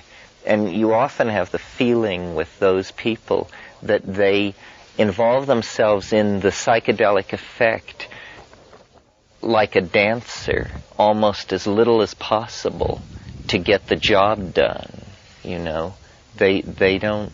I don't think that of Don Fidel. I think that... Well, in that one case, he certainly that was... He took the line at. He did also seem to hold the mushroom in the sort of middle category, but he would use it on his own. He would only administer to others ayahuasca or certain things that he felt very familiar with. But then, that was Saturday nights. Wednesday nights he would do things on his own, his work. Right. And he would try out some of these other plants or combinations. But I think he was pretty intrepid, actually. He did have boundaries. In 83, or whenever it was that I was down there last, we were dealing with a different group of shamans on the upper Ampiaku, and it was to get this orally active DMT thing that was made from tree resin. And we had pure chemical DMT as a trade item, or we weren't sure why, but just in case we needed it. You never go anywhere without it. Exactly. And so talking to the shaman who could make the Varrola paste stuff, we said this, and he said, oh, you have the essentia, you have the essence. He said, yes. And he said, so what is that like? You say, well, you don't take it orally, you don't take it by mouth, you smoke it. He said, oh, and what happens? And so he described a typical DMT trip to him, and then said, would you like to try it? He said, no, thank you. So, they're not thrill crazy by any means. Well, I'm reminded of in the latest Castaneda books, he goes into what he calls the old seers and the new seers. And the old seers were, maybe you're more aligned with them, I don't know, but they would be willing to explore any territory. And they made a division between the known and the unknown. The unknowable. No, it was the new seers who came up with the third category of the unknowable. In other words, there's this reality, which is the known, and then there's the other realities you go to, which are the unknown. It's like they're not it's like maybe the ayahuasquero takes you to the unknown. But this other realm where they don't go, they would probably call the unknowable, because the impact that it has on you to go in there could be dangerous. From the place of the unknown, they could glimpse very briefly the unknowable, and it was usually a pretty shattering experience. So But great emphasis on being able to distinguish the difference between the unknown and the unknowable. Yeah. So that whenever one made an error in judgment, it wasn't that dangerous to be up against the unknowable, but you had to recognize it as unknowable, because whenever one didn't, it invariably led to disaster. Of course, that's Castaneda's, And that's his text. Well, that's interesting. I mean, it makes me think of, I mentioned Wittgenstein's unspeakable. There is, I think, the unspeakable and the unspoken. And all these esoteric and initiatory religious numbers are trading in the unspoken. You come to them and they will whisper in your ear the previously unspoken teaching. They will give you an oral empowerment. But beyond that lies the unspeakable, which no teacher can orally impart or impart any other way, because it lies outside the bounds of transmissibility by its nature. And unspeakable is unknowable? I would, to some degree, I would think so. And that's the thing which then you validate. You can only validate it for itself, in itself, for itself. It is the private object of being. It is not something which I can tell you about or you can tell me about. It's the private mystery that is ontologically private because it's unspeakable. But I don't think that what is the unspeakable is the same as the unknowable. I think that all of us who have pursued these dimensions have many experiences that it's very hard to talk about, or when you talk about them, you know, it sounds so silly compared to what you experienced, right? It's one of the challenges of having this kind of group discussion or these kinds of workshops is to try to talk about that. But there is, I think, a big area that just doesn't language, don't you? Don't you think? The ineffable is how I think of it, another word for it. But well, you can sort of chip away at it. I mean, the whole progress of human development is maybe slowly eroding the unspeakable and turning it into the spoken. I'd like to speak about that. That's what's been on my mind. And I'm glad you raised that. Because in a way that is the process of everything from the very beginning to the very end. And we as human beings on the planet are just somewhere in the middle of this whole process of the unknowable becoming the known. mm-hmm. And it ties back a little bit to your whole thing of time yesterday, where you said like the physicists are interested in the first, second, or parts thereof, and whereas you're interested in this final or coming up moments or years as things speed up. But what we're looking at is the physicists are looking at basically the physics of it, the form, whatever, the matter, the physics. And what you're looking at are the ideas which are coming into being more and more. This end of time is more and more recognition. So it's really like spirit or mind or knowing, which is accelerating. So it's like the opposite ends. One is the matter coming into form at the beginning, and then at the end is the knowing of all of this, which is coming to a point.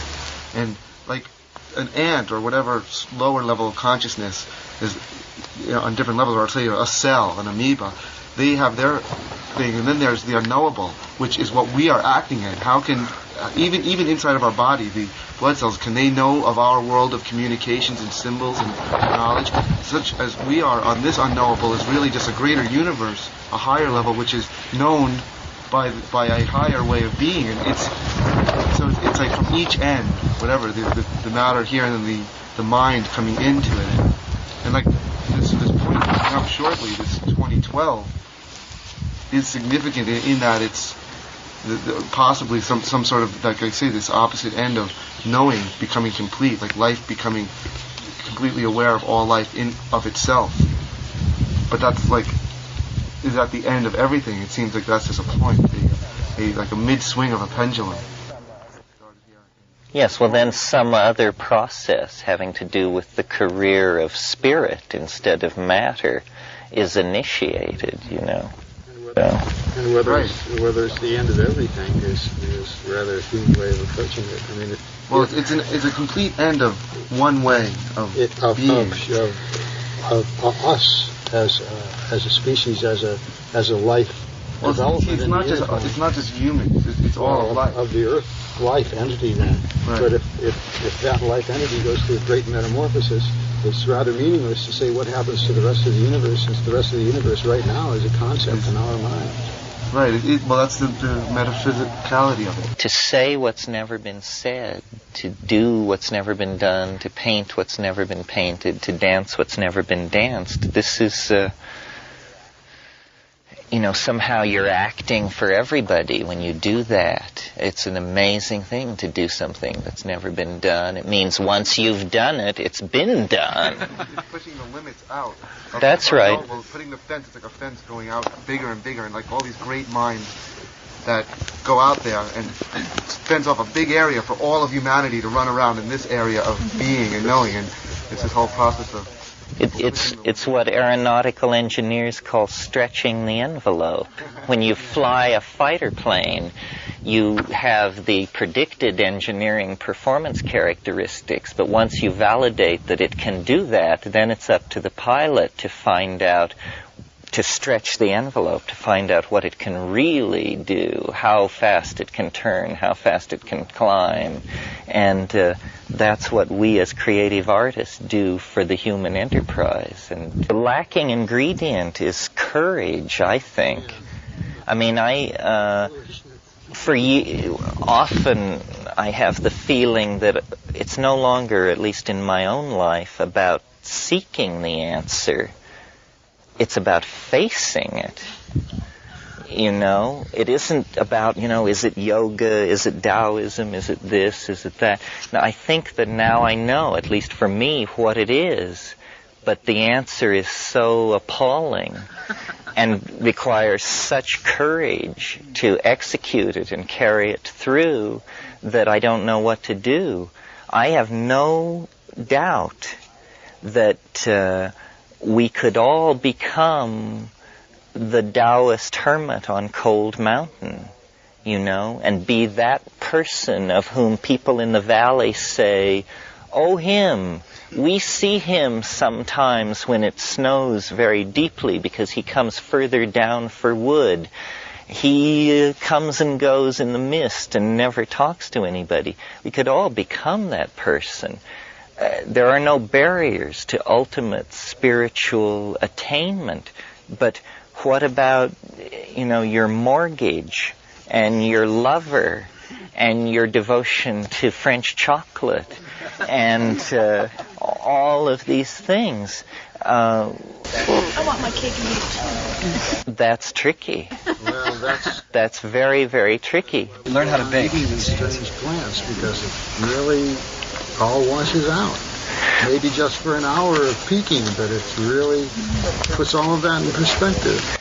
But for instance, like the matter of the flying saucer, I have no doubt that if you took 10 people selected from this group and trekked days east of Death Valley and, stayed up all night, and then everybody took 8 dried grams of mushrooms and hooped and hollered and waited, that something would happen that would be so appalling and so destructive to our preconceptions of what's possible in this universe that you just come out of it, pointing into the desert and saying, But I'm careful.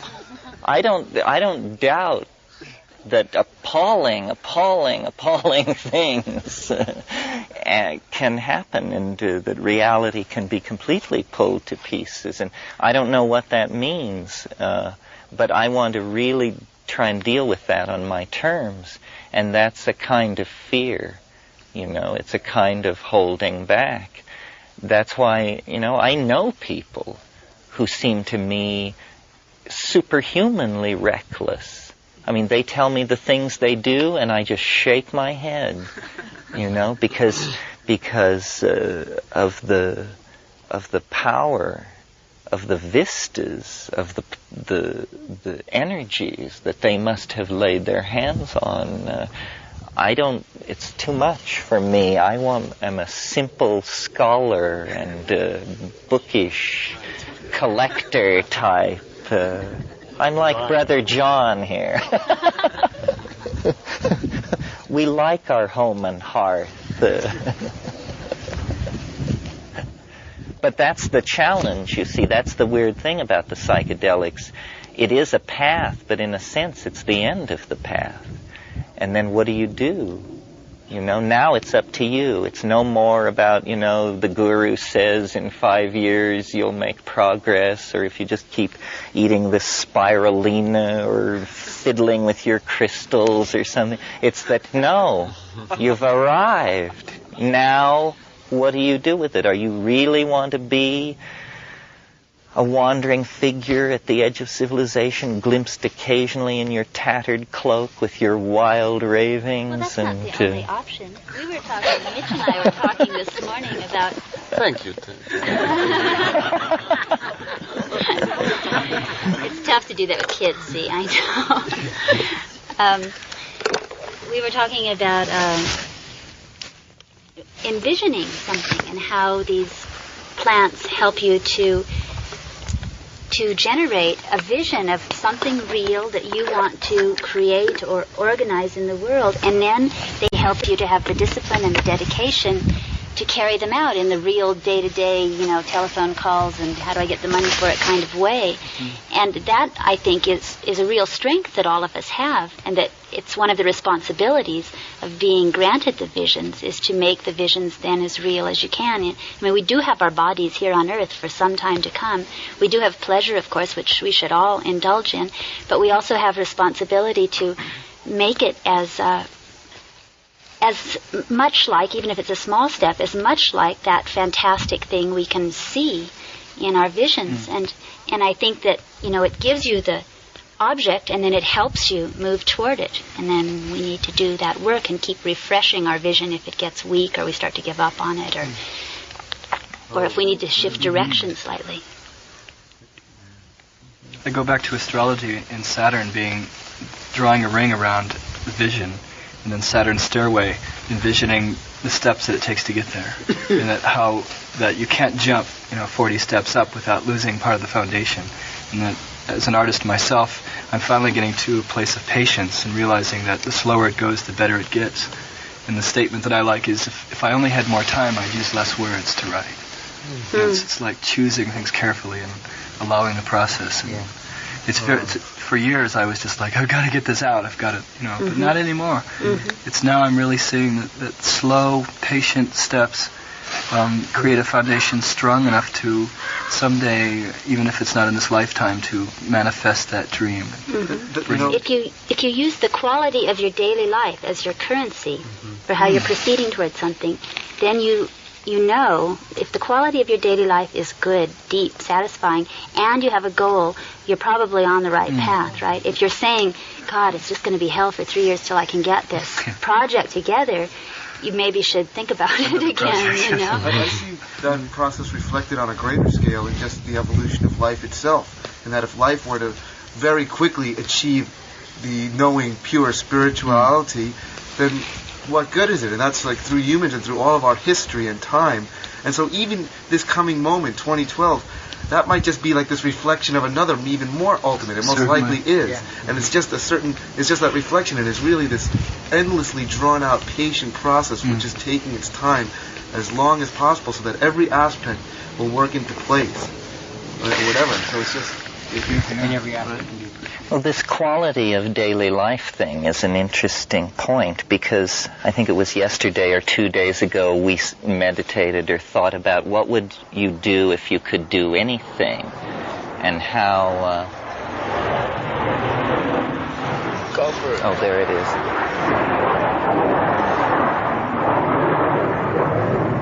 Stretching the envelope. Yes. And how you imagine, or if a genie were to suddenly tell you had not 3 wishes but thousands, and you would begin to dabble in fulfillment, and then, of course, in all the trivial and superficial things I mentioned, palaces and Ferraris and all this, but then things like that you could move anywhere instantly. How would you choose to travel if you could move anywhere instantly? And things like that. Well, at La Chirera, these possibilities were so real to us that we actually grappled with it sufficiently to see how it would develop. And how it develops is you discover that if you can do anything, the only values which have any meaning, if you can do anything and have anything, are aesthetic values. So that if you could travel anywhere instantly, how would you travel?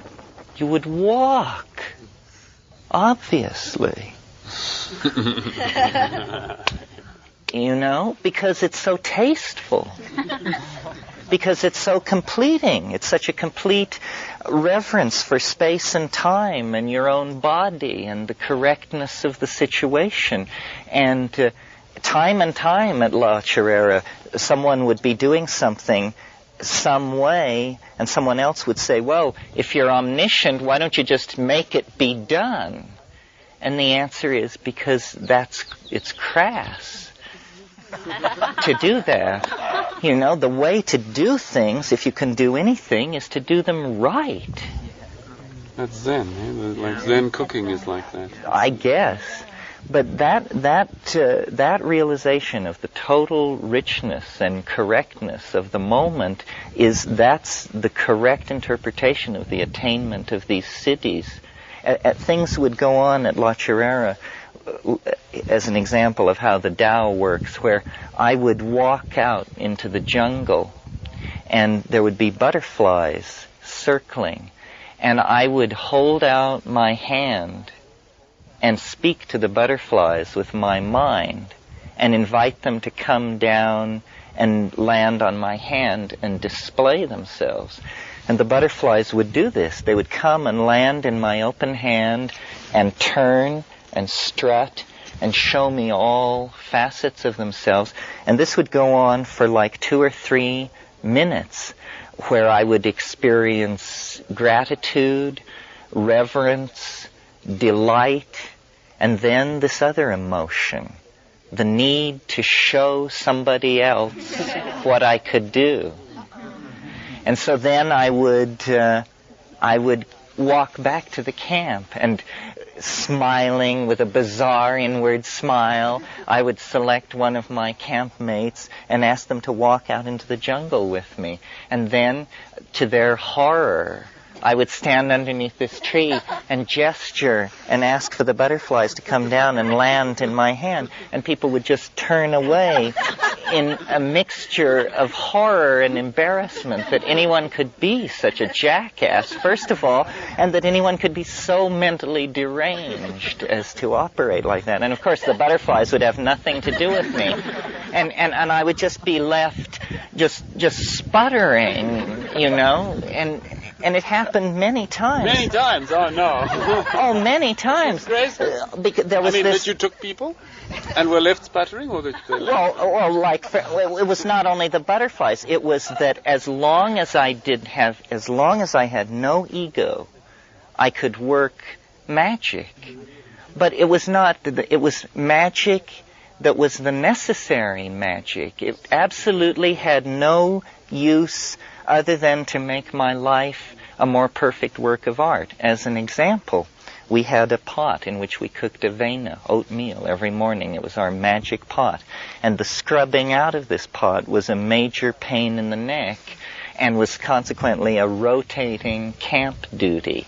So in the height of this, it became my turn to scrub this pot. And I went down to the little spring where the sand was and squatted down by the water, and I picked up the sand and I rubbed it onto the pot to get ready to scrub it.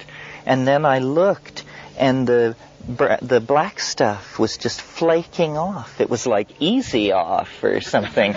And it was and I just took the pot, holding it by its 2 little protrusions, and immersed it in the spring like this, and looked, and all the black stuff was just flaking off and crudding off and going, and I was just amazed, you know, the magical scouring agent. So then I went back to the camp and got my most severe critic, and again, smiling with inward benignness, I led them down to the river and said, I'm going to teach you how to wash a pot. The Zen master, you see. So we squat across from each other by the spring, and I pick up the sand and I put it on, and she says, so I'm supposed to know that sand can wash a pot? I say, no, look. And again it failed me, you know. And I just was...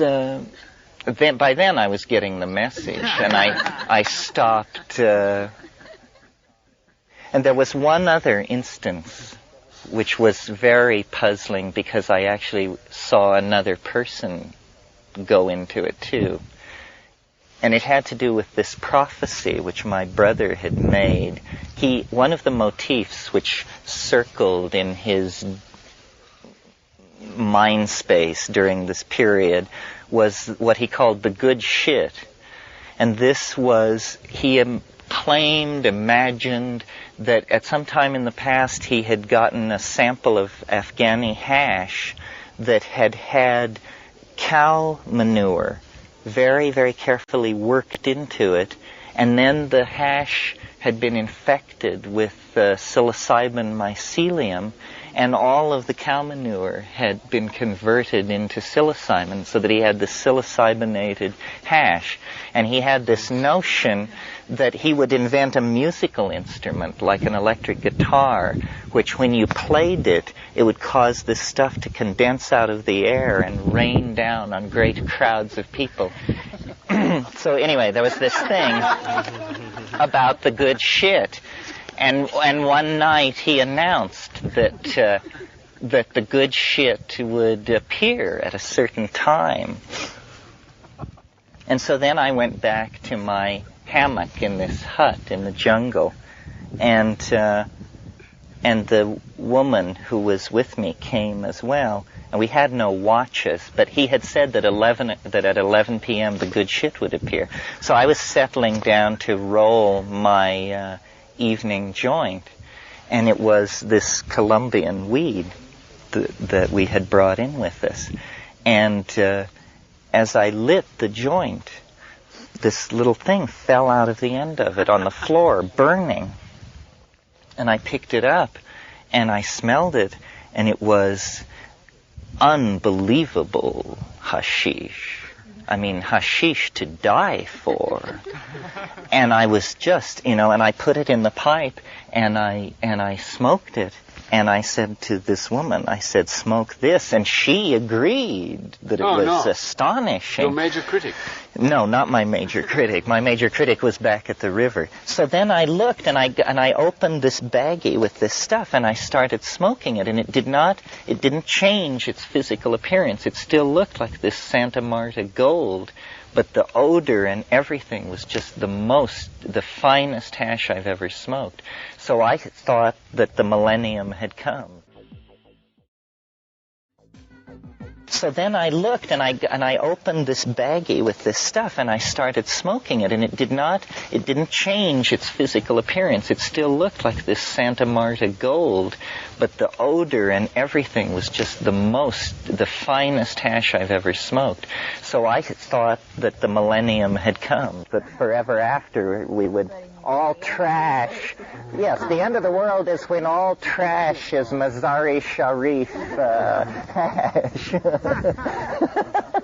When trash becomes hash.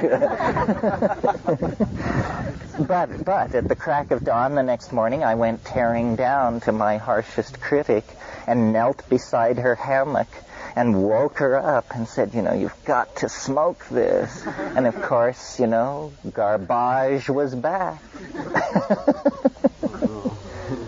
So I don't know why I got off into this. I guess it was the life is art thing, and this thing about what would you do if you could do anything. You should just enhance that little story with the myth. Isn't it from New Guinea about the good shit? Do you remember that one where they generated... You mean the thing about the resin? Where the resin bar grew longer? Yes. I'm not sure how this relates to it, but I'll tell it. In the study of messianic movements, in fact, you can read about this in Sylvia Thrupp's book, Millennial Dreams in Action, where she talks about a number of millennial religious groups. There was a movement around 1910 in Java called the Kalupan movement. And it was some guy was sitting on his porch one day in a hut off in the jungle, and he was playing his flute. And they collect copal in the forest there and sell to traders. And as he was playing his flute, he noticed that this bar of rolled out copal multiplied to twice its size right in front of him. And not only did this happen, but at the same moment it happened, his mind was flooded with the sudden realization that the meaning of this event was that all human lives were now going to be twice as long as they had previously been before. And he told people in his village, and he had the proof because they had this bar of copal that was twice as long than anybody ever rolled them in that village. So it spread from village to village. And before long, people from all over Java were vectoring in on this place. And eventually the army had to be sent to put up roadblocks and turn people back. And it all had to do with this piece of resin, which had doubled in length while this guy was playing his flute. And that is what's called a cognitive hallucination. A cognitive hallucination. Right? Which is where an idea becomes so real to you that you see it, but then there's this funny border where maybe it becomes so real that other people see it, and maybe that's actually how we keep enlarging and complicating reality, is by having these consensual cognitive hallucinations of what's possible. That's right. Yeah. The ayahuasquero that Kat mentioned that we like so much and worked with in Peru, Don Fidel, he lived off this road when we knew him, a few miles down this trail. And we would go over there often and walk with him back and forth between his house and where we could catch these little jitney buses into town. And he said one afternoon as we were walking along through the Amazon jungle, apropos of nothing, he said, "This is the path that Christ walked when he lived on earth." And it became so. You saw that somehow this was not a logical statement. This was a statement about the transposition of time and dimensionality, and that he was living in the light of Christ, that he was living in the presence of the Master through being enveloped in a cognitive hallucination. And I think our entire culture is headed for being enveloped in a cognitive hallucination where our real wishes will be fulfilled. And that's why it's so important to find out what our real wishes are. One of the most powerful forms of yoga, one of the highest yogas, is what's called the Anuttara Yoga Tantra. And it involves a series of visualizations. And they say, imagine your home as a splendid palace, and imagine the common utensils of your everyday life as golden vessels of beaten gold encrusted with jewels. Imagine your raiment as being made of the finest silk, and imagine yourself as a god centered in the midst of all of this splendor. Well, this is like trying to induce what in Western psychotherapy is called a delusion of grandeur. A delusion of grandeur is when you're a hell of a lot happier than other people think you should be, you know? And you say, what do you have to be so happy about? And it's all about infusing the quality of life with greater purity. We were saying around the fire last night that the way to relate to the millennium is to make it happen as soon as possible in your life so that you become a spectator to it as a historical phenomenon.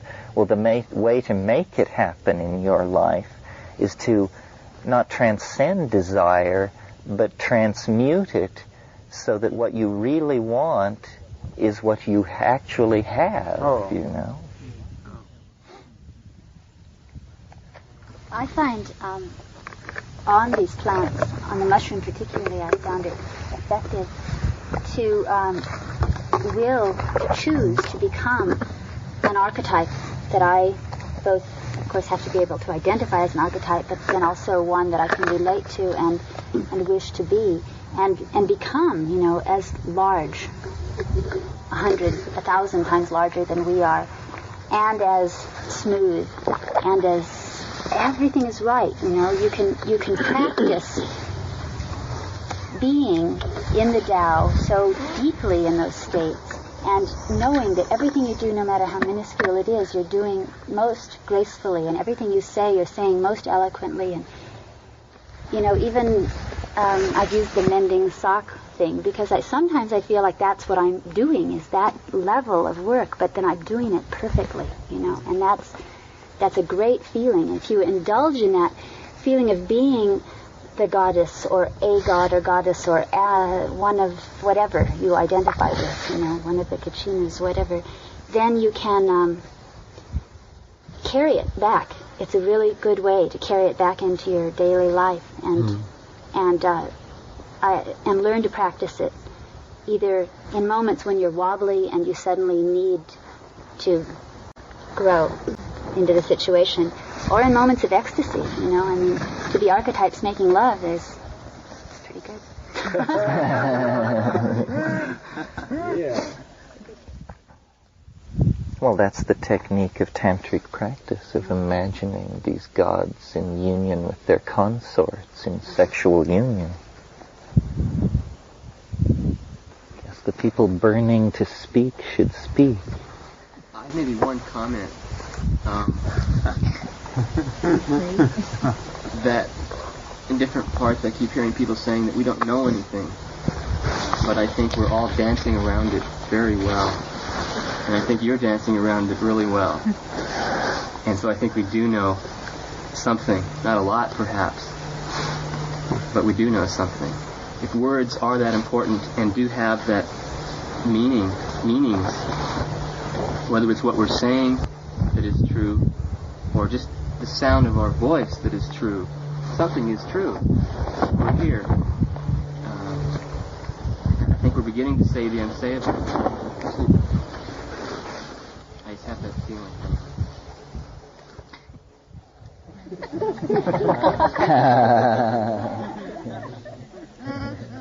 And what a feeling it is. And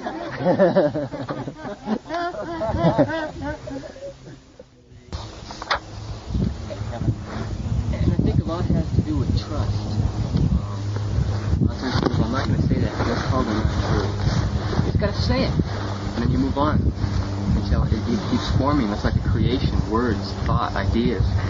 They attach themselves to this larger structure and keep getting larger and larger. Pieces fall off. People add. But it's just trust. It's that leap of faith to the other side of what you can't see, what you can't understand. To trust it. As you trust your lover, as you trust a friend. And it doesn't always work out. But trust is the only way.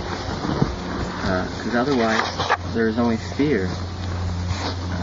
It seems. Fear of ourselves, fear of others, fear of ideas. I think this community is part of that, of building trust among people who have different ideas.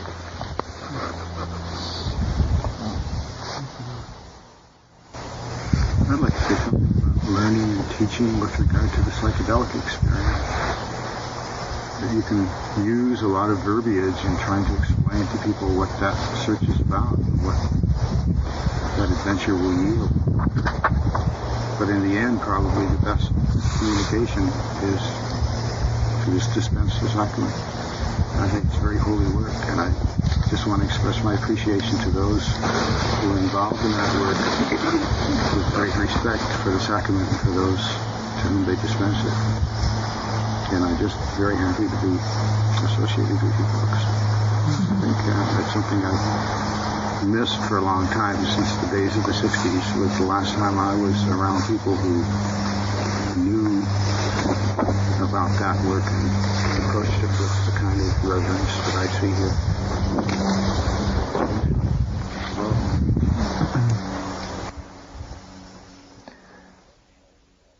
The great thing about the psychedelics is that they speak for themselves. So they need no priest, no interpreter. They can deliver their message all by themselves. So my question has to do with, is there some sense of the re-emergence, or the, in the Joyce sense, here comes everybody, the democratization of that ability in future culture?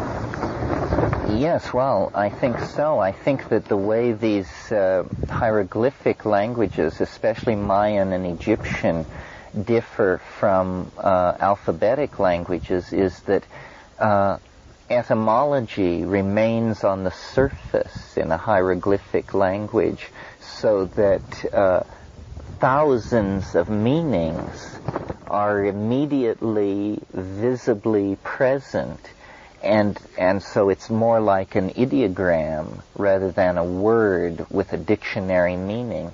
You couldn't really, I doubt that a Mayan could conceive of a dictionary of Mayan glyphs, because they infinitely shade off one into another, so that and that kind of sensitivity to the depth of language and to the presence of the past in the present in a word is what Joyce is trying to do in Finnegan's Wake, and that's why if you read it carefully, you feel many historical layers of meaning in the same passage, because he wrote it with almost a pictographic consciousness of the meaning of the words rather than a lineal and literary sense of it. So, yes, it's in that sense, it's like that. How this will be achieved in the future in our culture, I'm not sure. The control of the Macintosh through an internationally understood set of control glyphs is very weird. And if any of you have worked with a Macintosh, you immediately see, this idea which seems very odd I could learn this very quickly and anyone can do it, kind of thing, maybe presages a world of illiterate computer users who communicate with computers through symbols because literacy has been lost. But it's very interesting. Yeah. So you see computers might play a role in that kind of visual component? Actually, I've heard you talk about, actually, Bruce, when you asked your question about will computers become intelligent in life, I've heard you talk about it more that the technology of computers will become available to us as almost a biological extension of who we are. Yes, that's what I think will happen. My vision of a perfect world is where, the Earth is restored to its prehistoric Edenic perfection, but technology has not been eliminated.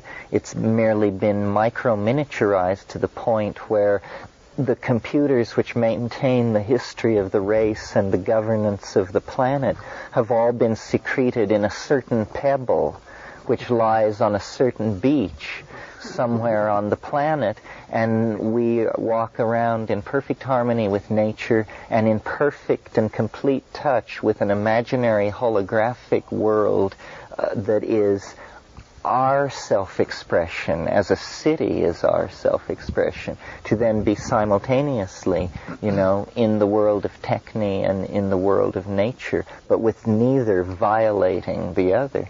And I think that's reasonable. In fact, I think perhaps, in a sense, this is what so-called pre-literate cultures in the Amazon and places have achieved. That's how it looks to them from the inside. They have an extremely rich inner life. It isn't maintained by vast computer networks and projected into holographic space and taped onto magnetic tape and all of that. But it's still, in feeling, it's the notion that the richest world is within and that you promote a balance with the exterior world. But then the purpose of the leisure created when you have achieved balance is not then to accumulate things, but to explore the interior horizon of transcendence through the recitation of myth and ecstasis and this sort of thing. Terence, in connection with Robin's question, conjunction with it, could you further elaborate this idea of the material externalization of the soul and the internalization of the body as a definitive thing in evolution? Well, I think imagination is where we want to go, that this has become the arrow of our epigenetic development, because everybody says, in the future, you'll have everything you want.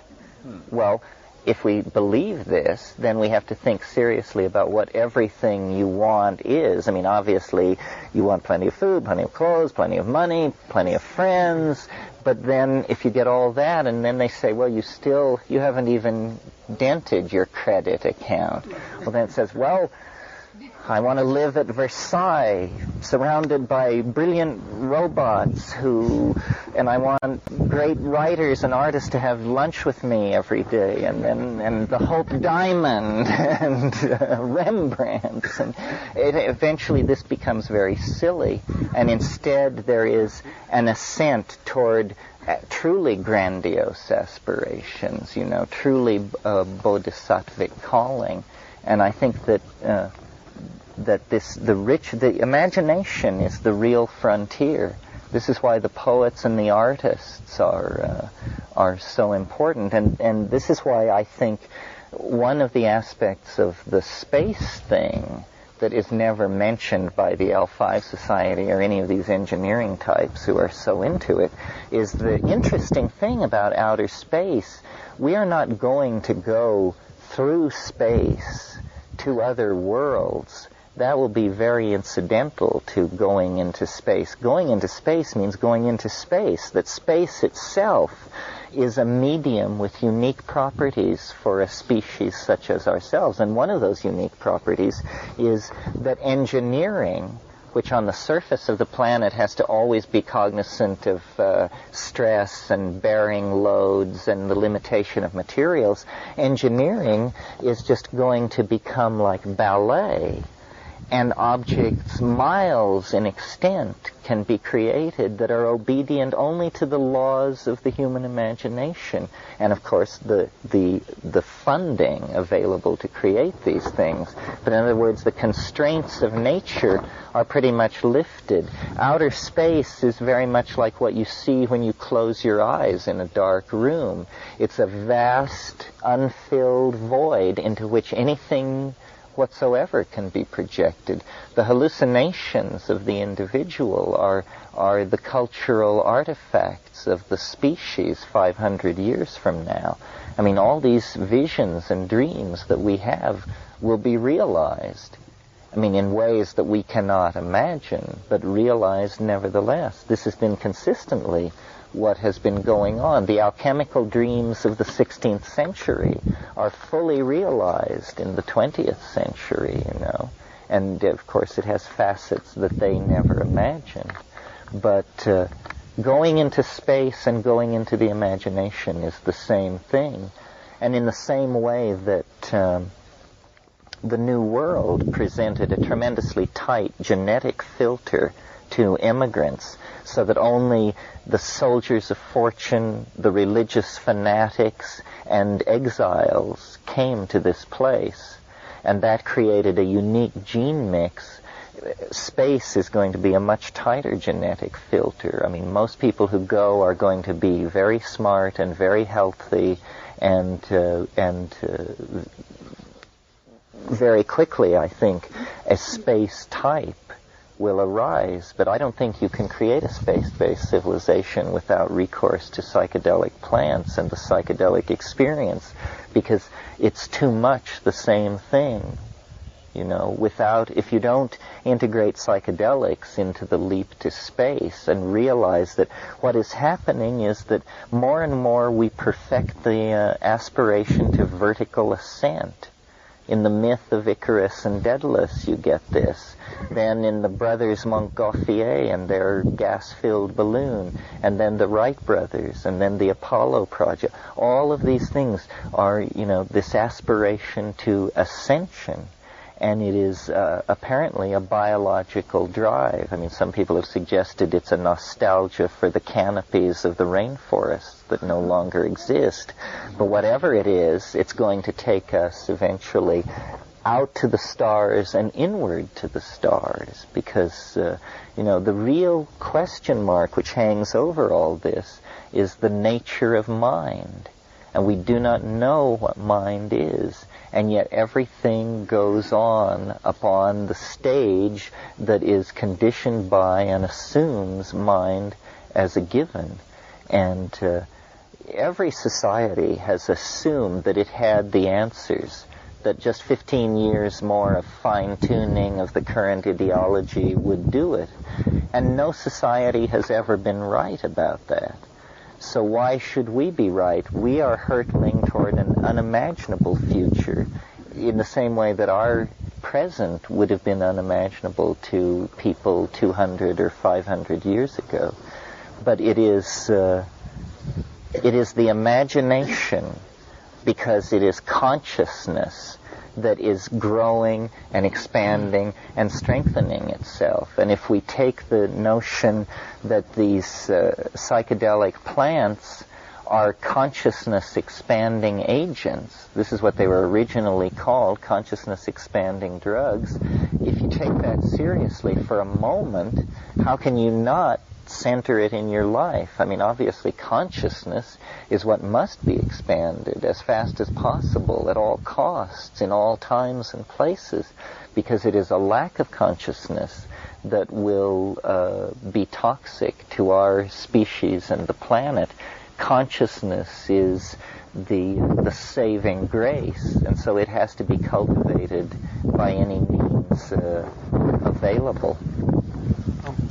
Yeah. You're saying that this urge to go into space is something like a biological urge, and also maybe something relating to the rainforest. And well, I think we're like the trigger species. Yeah. Well, the point I want to make is that, when we think of going to space, we're so human-centered, and it's like, yes, us as humans can exist in space and exist there, but I think what's really important about going away from this planet's surface is it's not just a human-centered thing, it's a totally biological thing, and that we are just the implements of it. We are the thinking, conscious, creative tool makers that will be able to implement this getting off of this gravity trap, this gravity well, but it's not just for humans, it's for all life, and we have to, it'll be a complete synthesis of all biological life that will exist away from the planet. If we go to space, we will take everybody with us. Just like in a rainforest, it's not just, it's everything.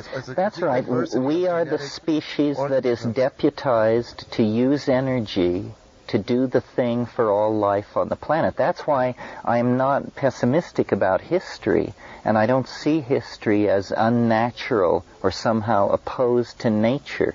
What history is a 10,000-year process by which the monkeys attain enough understanding of physical processes to build the habitats into which all life on the planet can then migrate. That's what I was talking about this morning when I said I think the planet senses the finiteness of its existence, and that biology is a wild scheme for getting out to the stars, for dispersal of life. And you're right. No, though we have great hubris and believe we are doing this and man will go to the stars, it's more that man is the pecking beak of the cosmic chick in the egg of life on Earth.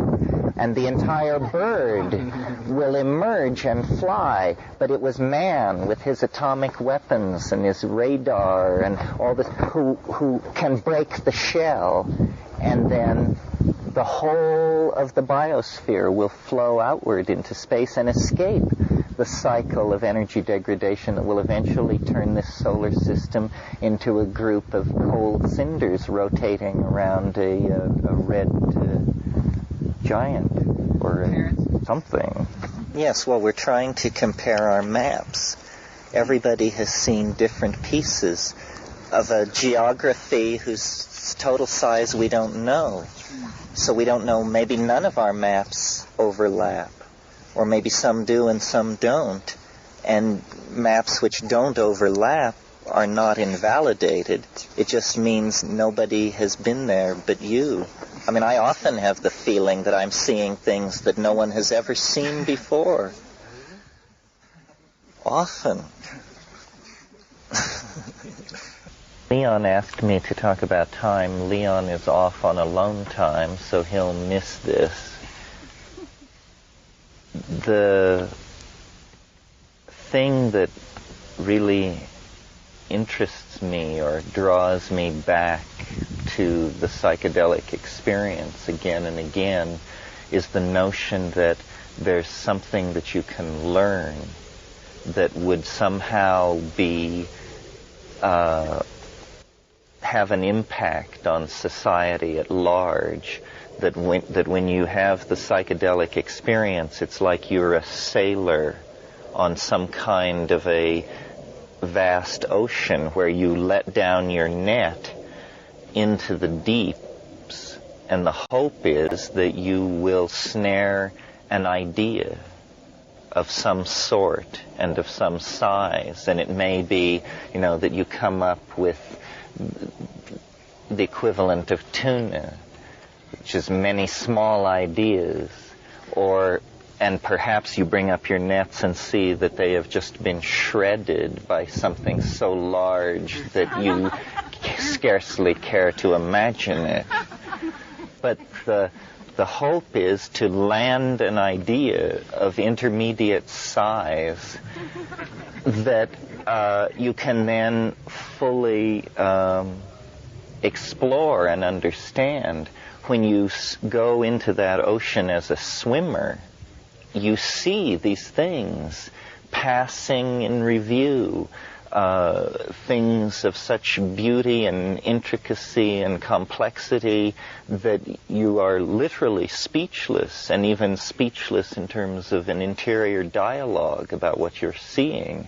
You can't, it just blows your mind and washes past you in such profusion that there seems to be the notion of capturing it seems to be like the notion of a child emptying the ocean with a cup.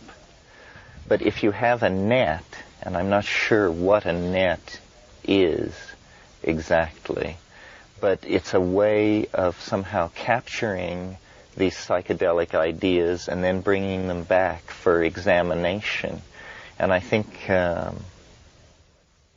part of it rests on a technique of cyclical recitation to yourself of what you've seen, so that you carry a vision to a level of reflection in memory as you pull away from it. And then 10 minutes later you tell yourself again what has just happened, and then 20 minutes later again, so that you get a series of telescoping images which are granted a compression of the original event, but nevertheless they bear the stamp of what the thing was. So the thing of this class that has happened to me is a very peculiar idea about time, which was developed fairly suddenly, as I would imagine ideas develop in me in the early and mid-70s. And then it was pretty much formulated in my head, but it took the invention of small computers to make it possible to write software so that I could actually talk to other people about this idea. Well, since we have no computers and not even a blackboard, this will be a kind of feeling-toned excursion into talking about this theory of time. It has an abstract foundation and a practical foundation. Its abstract foundation is the notion that time is different than we have come to conceive of it as the legacy of Western science.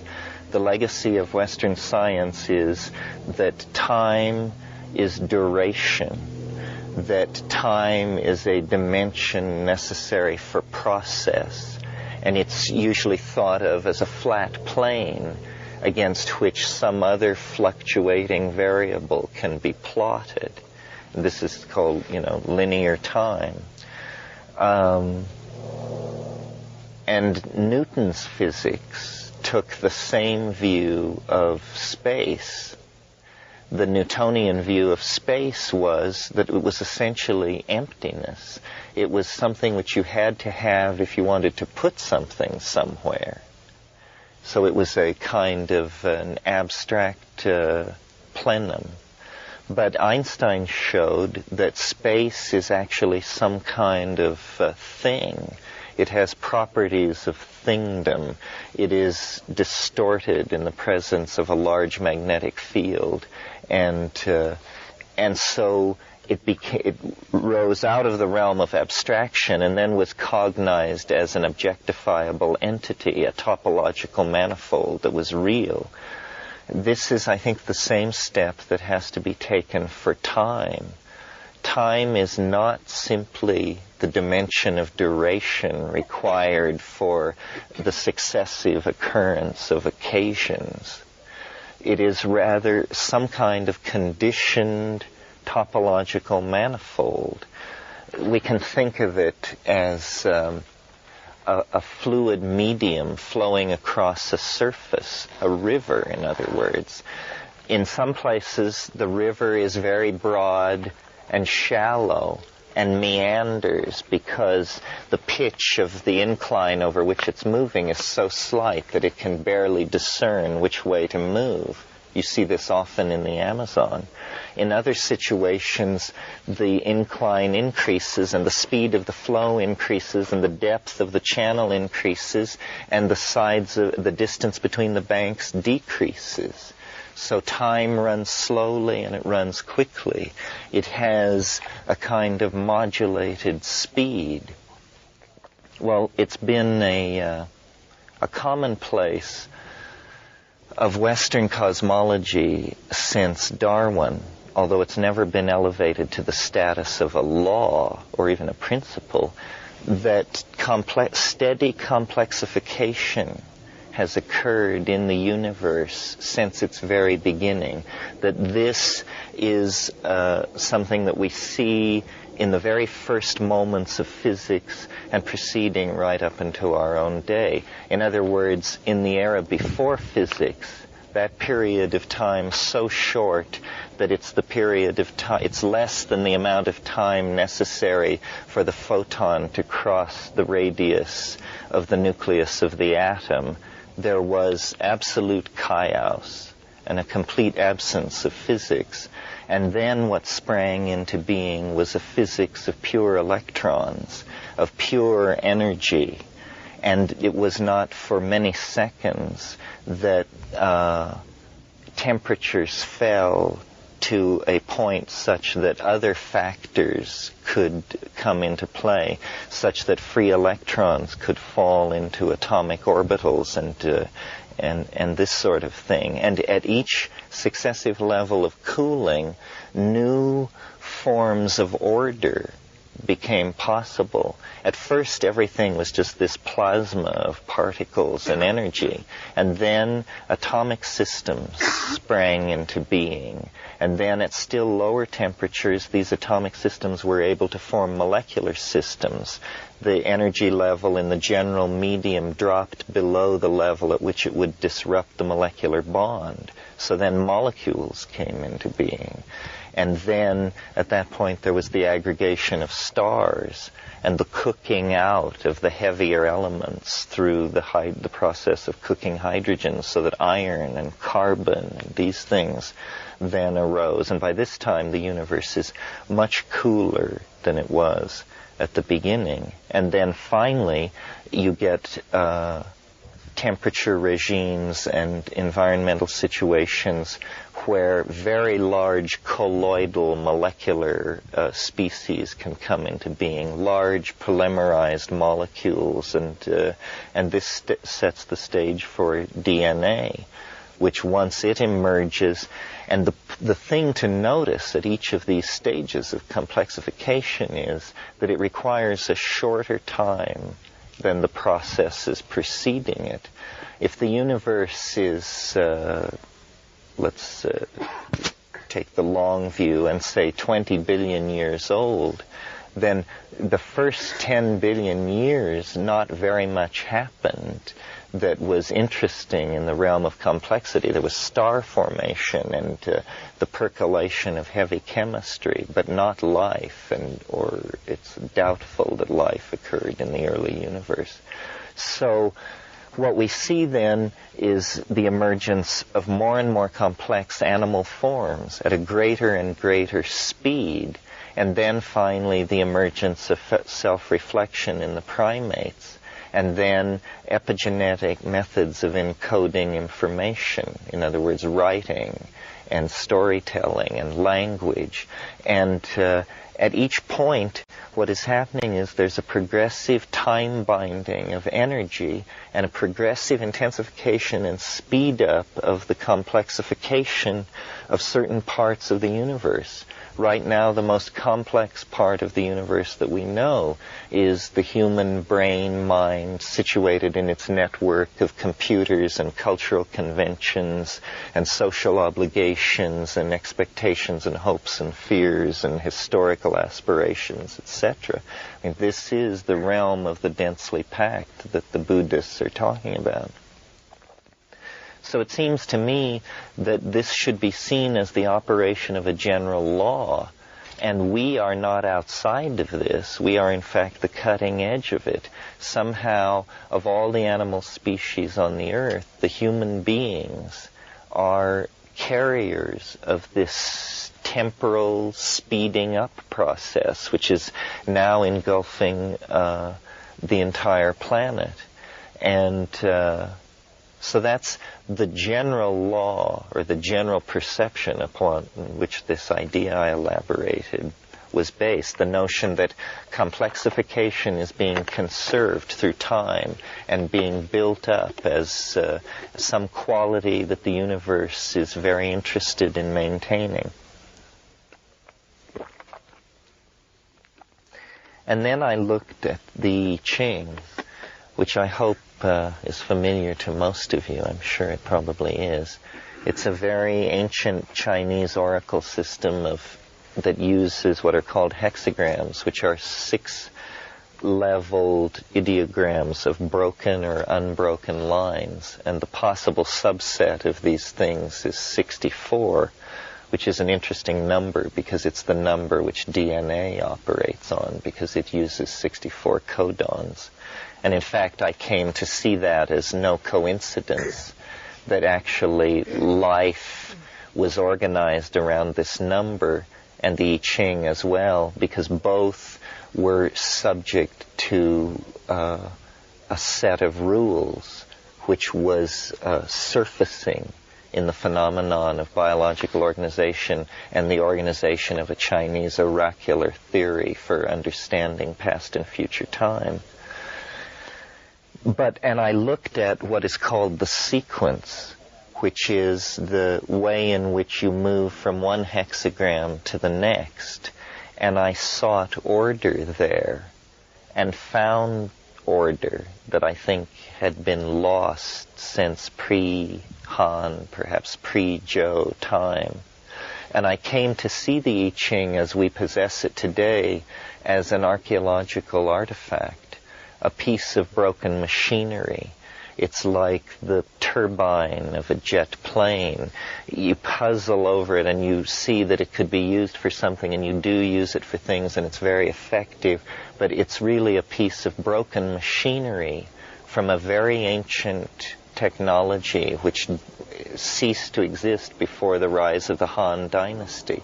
And what it was it was like a Taoist technology of understanding time, that by the practice of certain techniques whose historical echoes I think you get in the stilling of the heart techniques of Vajrayana Buddhism, these people were able to see into the quantum mechanical foundations of thought and consciousness, and they noticed there a flux which they called the Tao, and it was a thing which came and went. The Tao Te Ching says the way that can be told of is not an unvarying way.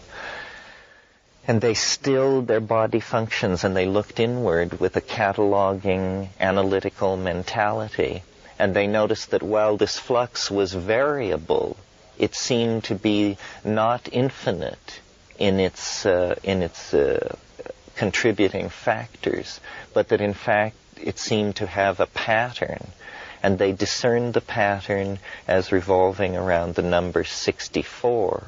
In other words, they discerned through this process of meditation temporal elements that had a kind of ontological validity that the material elements of the periodic table have for matter, that there is not one kind of time or two kinds of time, but actually 64 facets of the possible temporal jewel.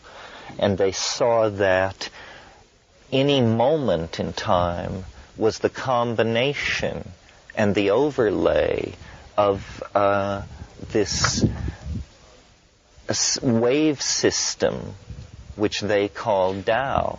And it was a harmonic wave system. It had periods of self-expression which were very short in duration, on the order of seconds or hours or microseconds. It had levels of expression which were cognizable in the human world as years and decades and centuries. And it had vast resonant periods which were as large as history and then larger many times, periods of historical or periods of temporal resonance which could only be referenced to the life of the planet. And this is, I think, part of the Chinese notion of the Tao of heaven, earth, and man. These are different speeds at which these temporal waves of conditioning of the world of phenomenal appearance are moving. And if you take an idea like this seriously, even as a personal discipline of thought, to picture it, to visualize it in a Vajrayana spirit, then you see that what's really being offered is a map of time. It's saying that the condition of knowing a fading past and facing an unanticipatable future is not an ontologically given necessity of existence. That it is possible to imagine an existence in which one saw into time the way we as animals see into the space in front of us, so that we are able to run and leap and dance among the rocks. It's because we can see into space. A creature or a culture that could see into time could anticipate where the river of time would flow quickly, where it would broaden out and move slowly with a rich sense of the conservation of accomplishments achieved, where it would cascade and break up its previous patterns and produce great cataracts of novelty. A civilization which knew these things, or a person which knew these things about their own life, would claim a new dimension of existential freedom for being. And, I was having this whispering entity, this daemon, this logos, show me these things. And it was expressed on a very, very practical level. I mapped what is called the first order of difference in the sequence of the I Ching. That means how many lines change as you go from one hexagram to another. And I discovered that it looked like a random wave. It looked like a stochastic slice, except that at the beginning and the end, there were tongue and groove points of fit if you rotated the thing 180 degrees and brought it down against itself, so that the thing achieved closure at the beginning and the end. This satisfied me that I was dealing with an artifact of nature, that I was dealing with an organized structure, either of nature or created by intelligence. And then using the principle of hierarchical resonance and stacking of modules into hierarchies, which is really the principle by which all Chinese metaphysics has operated from the very beginning, I created a cosmic calendar where each level was a resonance of the level below it, but either collapsed or multiplied by a factor of 64. I discovered recall that because the I Ching is 64 hexagrams with 6 lines in each hexagram, it's composed basically of 384 yao, or lines. And I discovered that this number, 384, has a very interesting property. The cycle of the moon is 29.5 days. So that if you take 29.5 times 13, it's something like 383.93. And it seemed to me then immediately obvious that part of what the machinery of the I Ching was describing in the humanly cognizable phenomenal world was the cycle of the moon, using a 384-day lunar calendar, which precessed 19 days a year against the solar calendar. And when you take that 384-day unit and multiply it times 64, you get 67 years and some months and days. This is exactly 6 11-year sunspot cycles, and China is the first place where we have historical records of the observation of sunspots. So that's one sunspot cycle for each line in the 6-line hexagram. Also, sunspot cycles have a greater peak every third cycle. So that's one large sunspot cycle for each hexagram in that trigram. And I saw then that there were these resonances. When you take that number, 67 years, again times 64, you get 4,306 years. And that works out to, 4,306, 150 years for each zodiacal sign. So it's like each zodiacal sign is slotted to one trigram. And these are all, notice that all these things that this resonance calendar is predicting are things visible to the naked eye. We're talking about movements of constellations, sunspots, and the moon. So I saw then that this was a tremendously powerful natural calendar that was a technology developed by proto-Taoist Central Asian shamanism very, very long ago. But it had this curious property of when the wave was mathematically analyzed in modern mathematical methods, so that we could draw these maps of novelty, we could see then that it showed us the map of the temporal river from earliest beginnings to the collapse of the state vector at some time in the future. And so it was obvious then that if we could lay the map over the portion of reality we had already experienced, we could then propagate the map forward into the future and know and begin to take hold of ourselves in this other temporal dimension. And so it became a question of what is the best fit of this undulating wave of novelty. And I used the word novelty out of Alfred North Whitehead's philosophy, because he had this notion that novelty was the concressing of a force which knits things together. And I liked that. That's what I felt it was, that the Tao is making itself, and that this compression of novelty through the speeding up of time will eventually reach a place where everything is connected to everything else. And this is, the universe's self-birthing of itself. Well, you must be aware of all these very straight studies which say if we keep increasing how fast we go, by the year 2020 we'll go to 10 times the speed of light. If we keep increasing how much energy we release, by so-and-so we'll release the energy in the sun.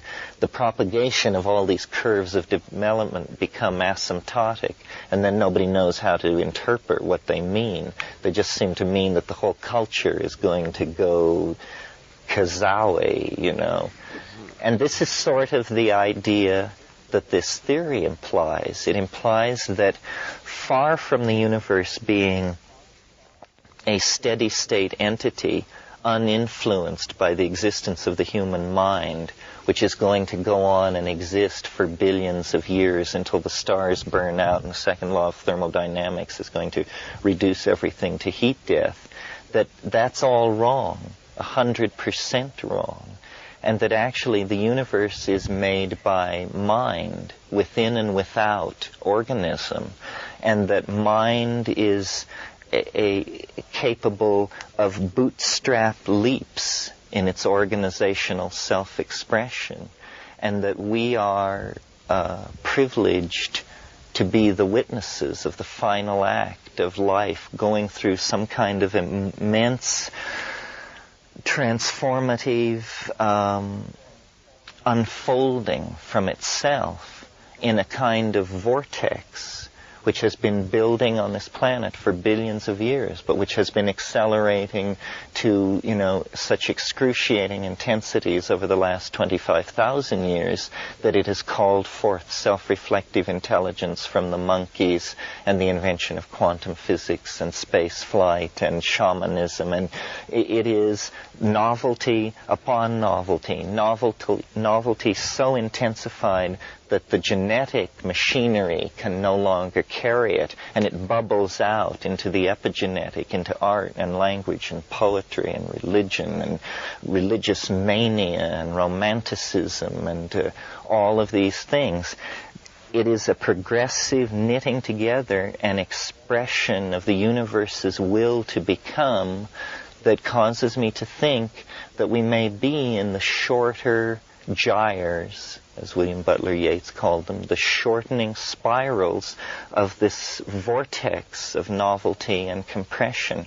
You see a curious quality about this kind of cosmology that I'm describing, a cosmology where each epoch is preceded by an epoch which is a 64 times greater in duration. The curious thing about that is that you only need about 20 instances of multiplication before you go from a period of time smaller than the duration of Planck's constant, which is 1.55 times 10 to the minus 23, which is a very short period of time, to then by 20 multiplications of 64, you reach a period of time in excess of the required time for the age of the universe, a period of time on the order of 72 billion years. Well, if each time the spiral goes into a state of collapse at the end of one of its cycles, then in the last 384 days of the existence of a universe like that, it would transit through half of its epochs of transition. Do you see what I mean? It's like a screaming Mimi. It really winds up. And instead of the vision which physics gives us is that the really rapid transitions of phase and state occurred at the beginning of the universe. Whole professional lives are given over to discussing the first 10 picoseconds of the physics of the universe, right? Well, I'm saying I don't care about that. I think that the really interesting stuff will happen in a big hurry at the end of the universe. That the picture that the second law of thermodynamics gives us of just, tumescence, maximum detumescence is what it's picturing, is all wrong, and that actually this strange hyperdimensional force in the universe called life and information transfer is in the process of working itself up into a real tizzy and wrapping all space and time around itself.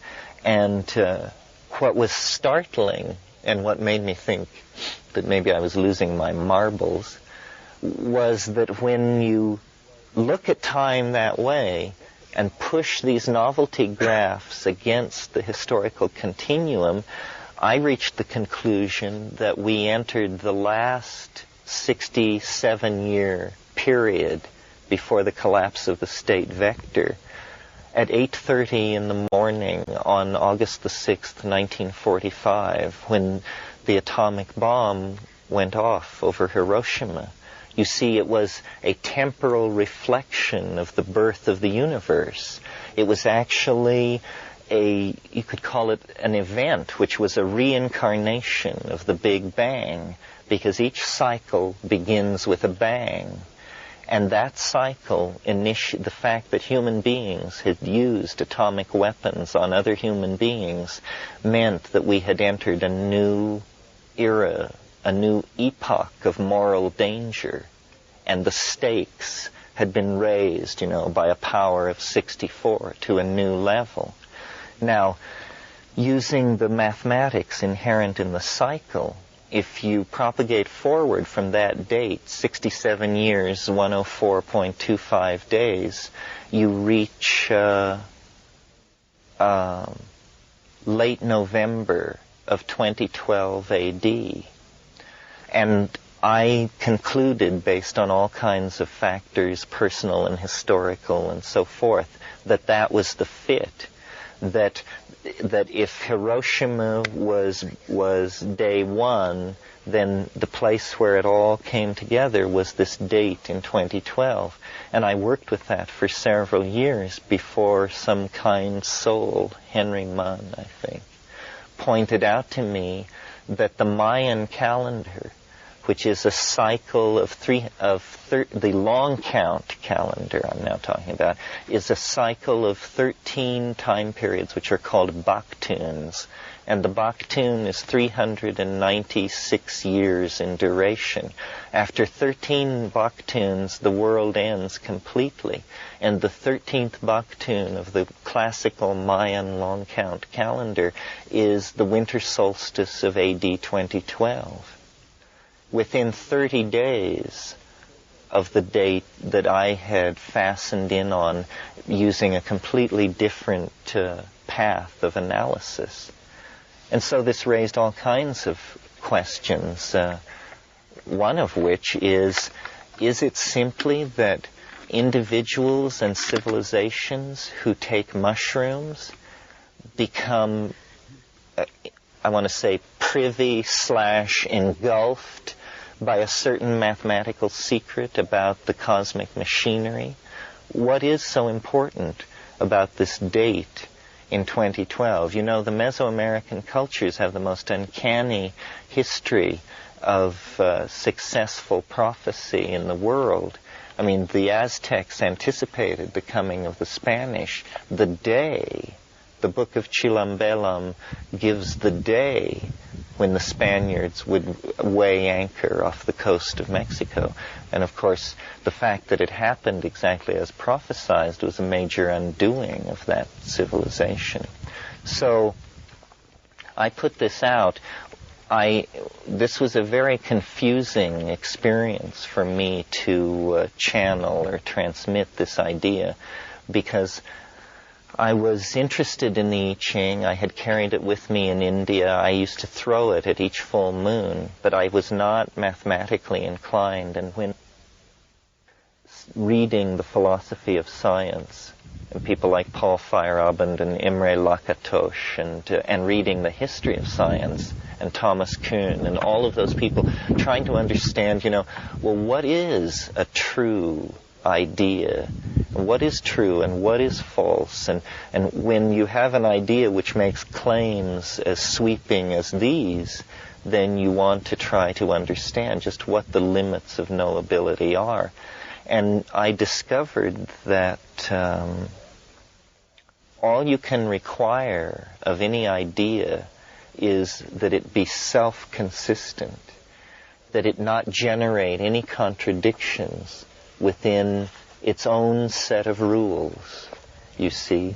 And that's why astrology is beyond criticism, because astrology is a mathematical theory with an interpretive exegesis attached to it. And who can quibble with the mathematical theory? Well, then the interpretational exegesis has to do with the sensitivity and subtlety of the interpreter. well, isn't this true of mathematical data in science exactly the same way? So I discovered that what I had created was a self-consistent idea that appears to be sealed beyond refutation in some weird and uncanny way, which makes it seem very non-human, because you can't really find your way into telling whether it's can be answerable to the notion of objective truth. So what I've decided about it is that it's a teaching, or it's an exemplary model about how all process goes on. And it's a way of learning how things happen, to see time as a modulated flux of elements, to see it as a series of waves moving at different speeds through which you are taking a vertical slice and then stacking that slice. And that gives rise to the multiplistic, ever-changing flux that is called the now. It is actually made up of reflections and adumbrations of the past. And it's made up of anticipatory shock waves and intimations of the future. The past and the future are co-present in the now. They are, in fact, what's making it happen. You can almost think of it as a hologram, where you have two, or a standing wave, where you have two wave systems, one from the past, one from the future, and where they cross, an interference pattern forms, which has a curious stability as a system in and of itself. And yet it's almost a ghost created by these other two realities. And that is the moving present. And mathematically, this notion of time that I evolved delivers, the map of novelty, a two-variable flux, a wandering line graph that's very pleasing for arguing with formalists. But what lurks behind it, and what is so rich for the romantic and the shaman and the poet, is this wandering line graph is the composite of the overlay of certain historical time periods, which are in a state of flux at various speeds, so that they give rise to an endless kaleidoscopic unfolding in what we call three-dimensional space, and of what we call reality. And this is why I often mention Finnegan's Wake in my lectures, because Joyce understood this. He understood that every moment is caused by everything that happened in the past and everything that happened in the future. And I like to give, the trivial example that you find yourself in Hadrian's hamburger joint. This is because the Emperor Hadrian invaded England in a certain year and conducted a campaign. We are ghosts of past and future events. And what the chaos at the end of history that we are now living through is that for thousands and thousands of years, people have felt a vague thing calling across time to humanness, calling us to be a certain way, to practice certain rituals, to observe the stars, to observe the plants, to observe birth and observe death, a calling.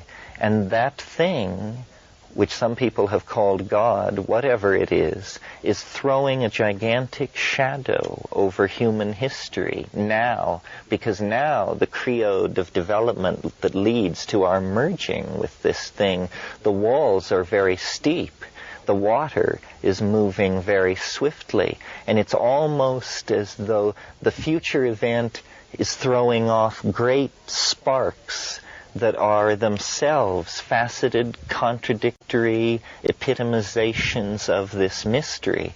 This is what Mohammed and Christ and Buddha are. They are human personalities that were situated in time in such a way that they became macrocosmic reflections of the superordinate Adamic humanity that is going to be generated at the end of history. And we are close. We are close. It is all of history can be seen as the shock wave of this eschatological event. This is what the prophets were anticipating. The culmination of man's God-making effort in time will be the perfection and the release of the human soul. And it's not that we are doing it, you see. It's that a natural law that we were previously unaware of is inexorably unfolding. And that is what all this cross-connectedness of man into matter, plant into animal, earth into space, all of this flowing and interconnectedness, this reaches right down into the rocks of the planet. This is not simply a phenomenon of biology. This is the unfolding of a general law of which biology is only the cutting edge of a wedge of becomingness which includes all being and reaches right down into the neutrinos. And it is, to be a being in time is to share in the immense flood of precognitive anticipation that fills the universe in anticipation of this event. And that's what being is, and that's why it's so rich and so complete within itself, and yet always somehow pointing beyond itself, because the richness of the matrix through which we are moving is incomparable and beautiful. And so this is the basis of my extreme optimism, is I think that everything is under control, that we are in the grip of a force so powerful that the notion that we could jeopardize or overthrow it is completely preposterous, because we are acting in accordance with a resonance that was set going millions and millions of years ago. And of course, being is fraught with danger, but the stakes are, to be at play in the fields of the Lord, to be at rest in the mansions of the goddess. And it's soon, I think. At least the historical mimicking of it is clearly soon, because the thrust toward the millennium of this society will not be turned aside. If it is not a law of the universe, then it will become a myth of human beings and be created anyway. So, since we are human beings, I see us as the central actors in that mandala. I mean, this is the task of the next 100 or 500 years, to realize the alchemical nature of humanity and being, and have everything fused into a supernuminous concrescence that is time. Joyce said, all space in a nutshell. All time bound into a lenticular vehicle, which is both everyone's and mine alone, and yours alone, and yours alone. What I want to talk about this morning is an idea. I've talked about it in a couple of places. Some of you may have heard it before. I think it bears repeating. It's a much more serious idea than what I put out yesterday, which had a note of whimsy in its genesis. This idea is important, whatever that means, because it would change not only the area of its concern, but our view of the world generally. And Easter is an appropriate time to discuss this because it concerns the genesis of man, of consciousness and self-reflection, which is what the Easter mythologium is also an expression of. So what I wanted to talk about this morning is a new notion of how human evolution occurred and what the critical factors were in it, and how to draw a picture for us that shows how our intellectual complexity and symbol manipulating facilities could have emerged naturally from a background of animal existence and over a fairly rapid period of time. Over the last 3 to 5 million years, actually, the African continent has been growing more dry and has experienced fluctuations of aridity. Nevertheless, as recently as 2,000 years ago, the Roman historian Pliny called North Africa the breadbasket of Rome because wheat was being grown over thousands and thousands of acres. Now, it's in this same area of northern Africa, the Great Rift Zone, the Serengeti Plain, where physical anthropologists place the origin of human beings. And it has to do with the following sequence of events. Arboreal primates living in an unbroken continental rainforest ecology achieve a close adaptation to existence in the canopy. And this is stabilized for millions of years. They are insectivores. They have the opposable thumb and binocular or rudimentary binocular vision. The drying up of the African continent caused the breakdown of this continental rainforest into a configuration of patches of forest with grassland in between. And in this grassland ecology,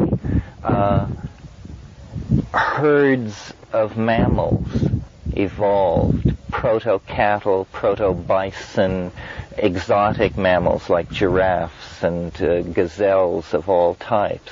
At the same time, the primate adaptation to this increasing aridity was to begin to descend from the trees and to hunt in packs and to shift from a diet of canopy fruits and berries and roots dug from the ground to an omnivorous diet that could include meat.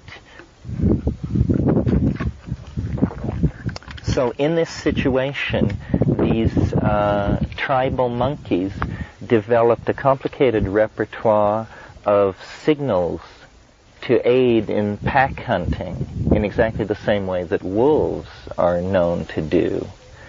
Now, into this situation, their habit was nomadic and to follow behind these great herds, either killing the animals that were less well and could be killed by the crude means at their disposal, or living off the kills of other carnivores. And this is still the habit of baboons. Now, into this situation comes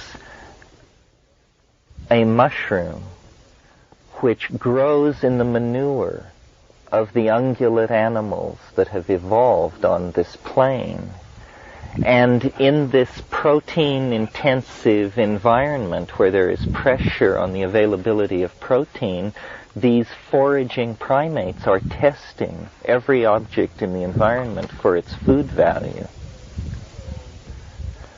So, Roland Fisher, who was a researcher into the effect of psychedelic drugs and the structure of consciousness, showed that small doses of psilocybin, subthreshold doses of psilocybin, actually increase visual acuity. And he had a very elegant experiment where two parallel lines could be deformed by turning a dial, and you would put graduate students in front of this, stoned and unstoned, and ask them to press a buzzer when the lines appeared to them to no longer be parallel. And he showed that consistently a small amount of psilocybin allowed you to detect this change sooner than an ordinary subject was able to.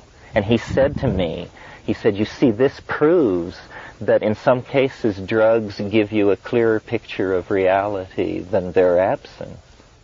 And what it means is that these primates who were inculcating the mushroom into their diet were gaining a subtle adaptive advantage over their fellows who were avoiding the mushroom, because they were gaining in visual acuity, which is one of the critical parameters that a pack-hunting carnivore would be subject to in that kind of an environment. So without any teleology being involved, without any invocation of an extraterrestrial intelligence, we see that a feedback loop was established in the food chain of these primates very early on. Those who ate the mushroom tended to survive and outbreed those who did not. At the same time, the relationship between these animals and these herd ungulate mammals was shifting from a hunting situation to a situation of domestication, which was bringing the mushroom ever more into the fore.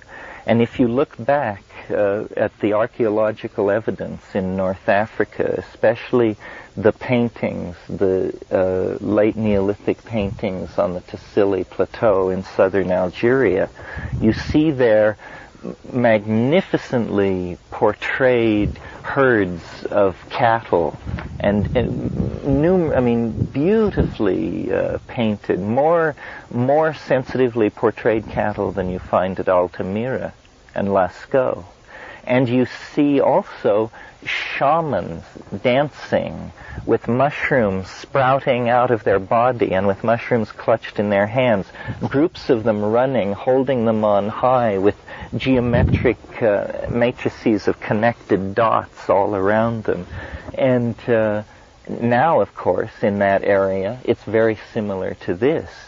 It's an area of sculpted sandstone and cross-cut arroyos with undercut cliffs. And it's very dry, but in some places the Neolithic detritus is several meters deep. And the people who lived in the Tassili Plateau, when the aridity of the Sahara further increased, are the people who migrated east to the valley of the Nile and established the Proto-Egyptian civilization of 6,000 to 10,000 years ago. The important point I want to make about this later phase of the human involvement with the mushroom was that it was always intimately connected with cattle. And the goddess religions of ancient North Africa and the Middle East are religions of cattle goddesses. And this connection between the cow and the mother goddess and the mushroom is some kind of key to understanding the evolution of religious sensitivity in early man in that part of the Middle East. It carries forward into historical time with the mysteries at Eleusis, where there is a clear indication that a psychedelic substance was being used, either ergotized rye or a mushroom of some sort. And this notion that it was the presence of the mushroom on the African veldt at a critical bifurcation of primate evolution that created the feedback loop which eventually developed into self-reflecting consciousness. Because you see, at lower doses, the psilocybin is giving increased visual acuity and it seems like, increased symbol processing ability, its strange effect on the language centers.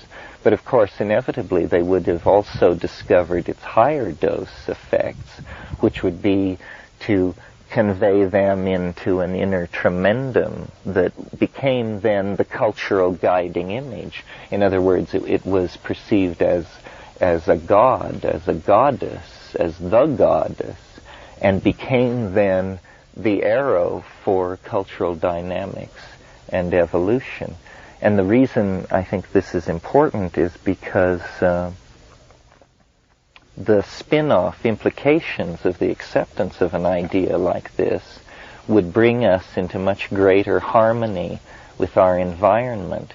We sort of have the anxiety of an orphan about our origins because our best people in physical anthropology don't give very good accounts, can't seem to make sense of how we could have been forced out and emerged out of primate organization. And so there's been much talk in the 20th century about the search for the missing link, which was always conceived of as a physical skeleton of a certain kind of intermediate hominoid form. But it isn't a missing link, I think. It's a missing factor. And the factor which accelerated the forward evolution of the brain size of this particular primate line was the inclusion of psychedelic plants in the diet, which then fed the tendency towards symbol formation and self-reflection. If this idea gained wide acceptance, some of our laws and some of our ways of relating to nature and to medicine plants in particular would have to be altered and brought into line. This is the source of our humanness. Apparently, the psychoactive compounds being elaborated by plants throughout nature are regulators of various forms of evolution in animals. And food chains and all this, which appear very trivial on the surface, are actually the message-bearing medium of the hand of God, which is forming and sculpting nature along these various creodes of development. And the thing to understand about this, or why this has impact in the future, is because it's a continuous process which we can foster and husband and help develop in healthy ways if we recognize that it's going on. I mentioned Eleusis as this kind of thing going on in historical time. Also, of course, Soma, the sacrament of the Vedic civilization, appears to have been a mushroom, was certainly a psychedelic plant. And it isn't only psychedelic plants, it's all plants which affect and shift consciousness. I mean, a history of the human race could be written analyzing it not in terms of class struggle or the impact of great personalities, but as a shifting set of interactions between sugar, tobacco, opium, caffeine, alcohol, and psychedelics. So that, we need to understand that chocolate, that these cocaine, that these foods and drugs and spices are, we have subtly overlooked them and taken them for granted. They are regulating human history and individual self-expression, how much you know, how you look, how pure your transmission of your genetic heritage to the next generation. All of these things are being regulated and controlled by these plants in this way. Now, if we could create a civilization, or even a clique within a civilization that understood this and had its fingers on a vertical monopoly of research from the jungle to the clinical hospital, great things could be understood this is the way to do it, to systematically explore these relationships and see that Gaia apparently works through the intercession of catalytic compounds that convey revelation. And revelation is then the factor which has historical impact. The people, the messiahs and the teachers are merely the pipelines for ideas. And the metabolic release of these ideas in the macro environment is being controlled by the plant-animal interaction. And so it will be on into the foreseeable future. And by understanding this, a kind of new science looms into view, a kind of integrated dynamical understanding of the flux of energy mediated by chemistry in the environment, so that the guiding image of culture can be revitalized and realized in a much shorter period of time. And this whole shortening period of time thing has also been going on for a while. You see, it isn't astonishing, I think, that self-reflection could emerge given basic primate organization. But what is astonishing about it is the speed with which it happened. I mean, in the last 30 to 50,000 years, the human brain has changed more than it changed in the previous 3 to 5 million years. So, a factor has entered, a catalyst is in the mix, and it must be something in the food chain, or something in the environment, or the hand of Almighty God, or the extraterrestrials, or, elf invasion from hyperspace, that something is causing this accelerated development.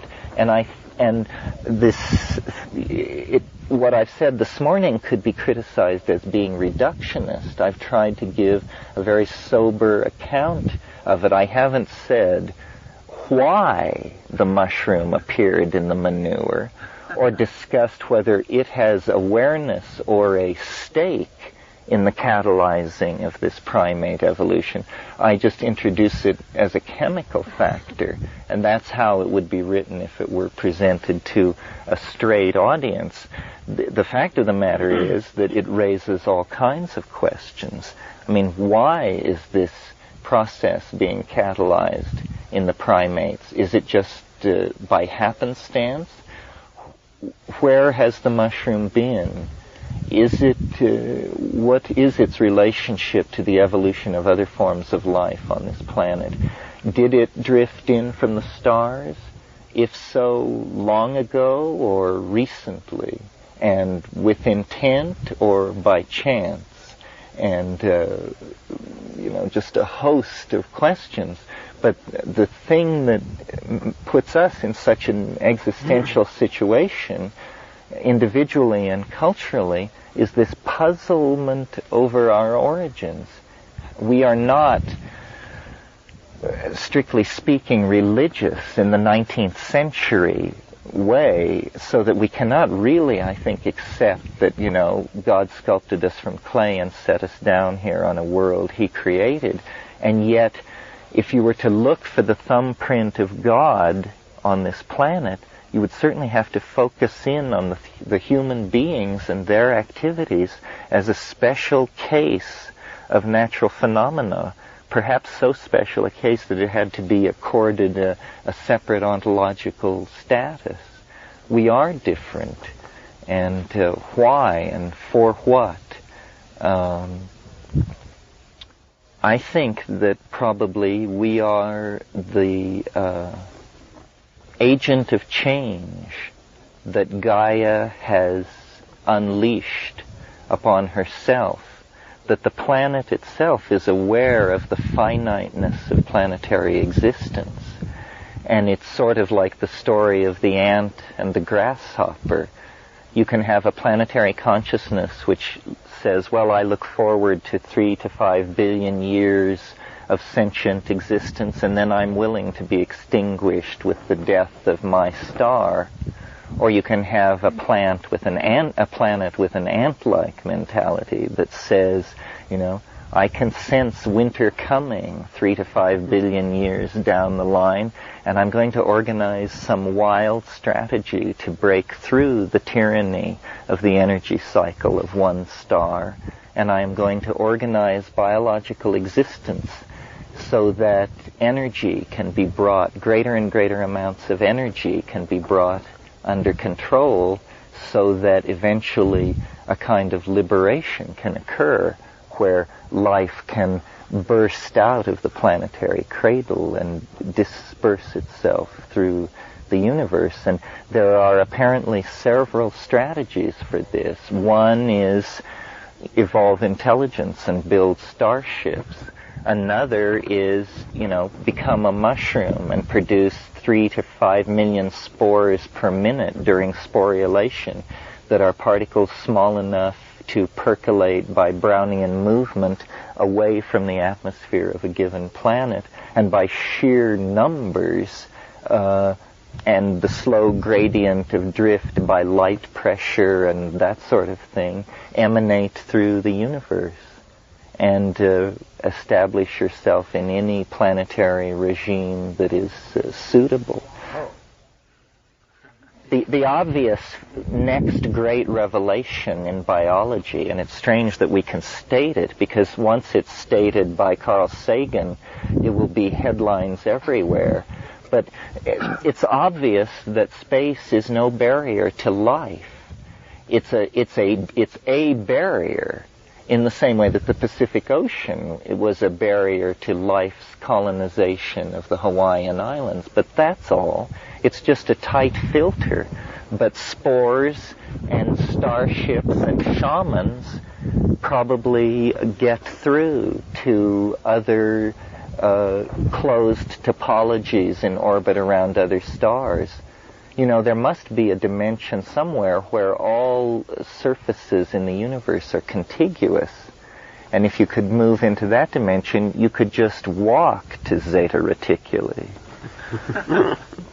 So the means by which life will penetrate these larger dimensions that free it from its dependency on the energy cycles of the material universe are not by any means clear.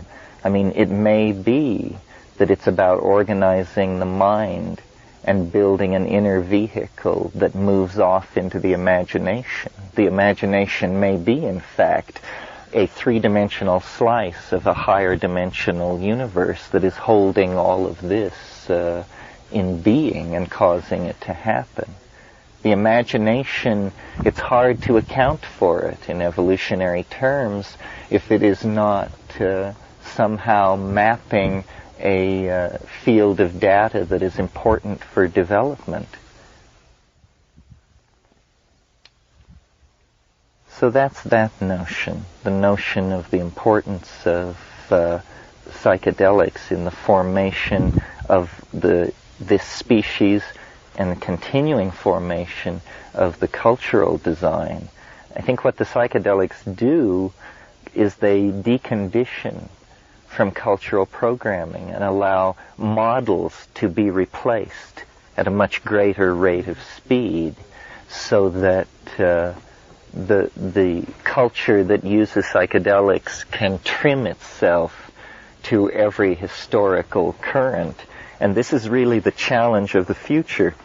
We are moving as a culture faster and faster through the temporal medium, through the historical space, and this is creating a compression of events, and it's almost like an airfoil approaching the speed of sound. There is a wave of concussive shock building in front of our culture, and we have to almost redesign ourselves in mid-flight in order to push through that barrier and into the different order, the different set of laws that will prevail once we have gotten through that.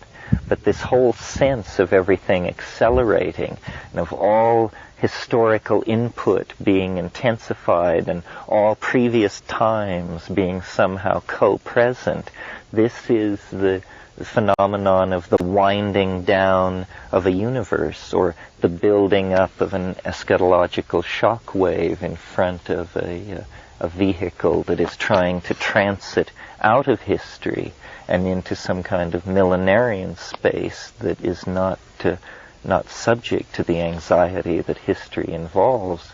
And that's what the whole crisis and around the millennium and the whole 20th century really is about, is this effort to create a complete summation that can also be used as the force to propel us beyond everything that we have been or thought before.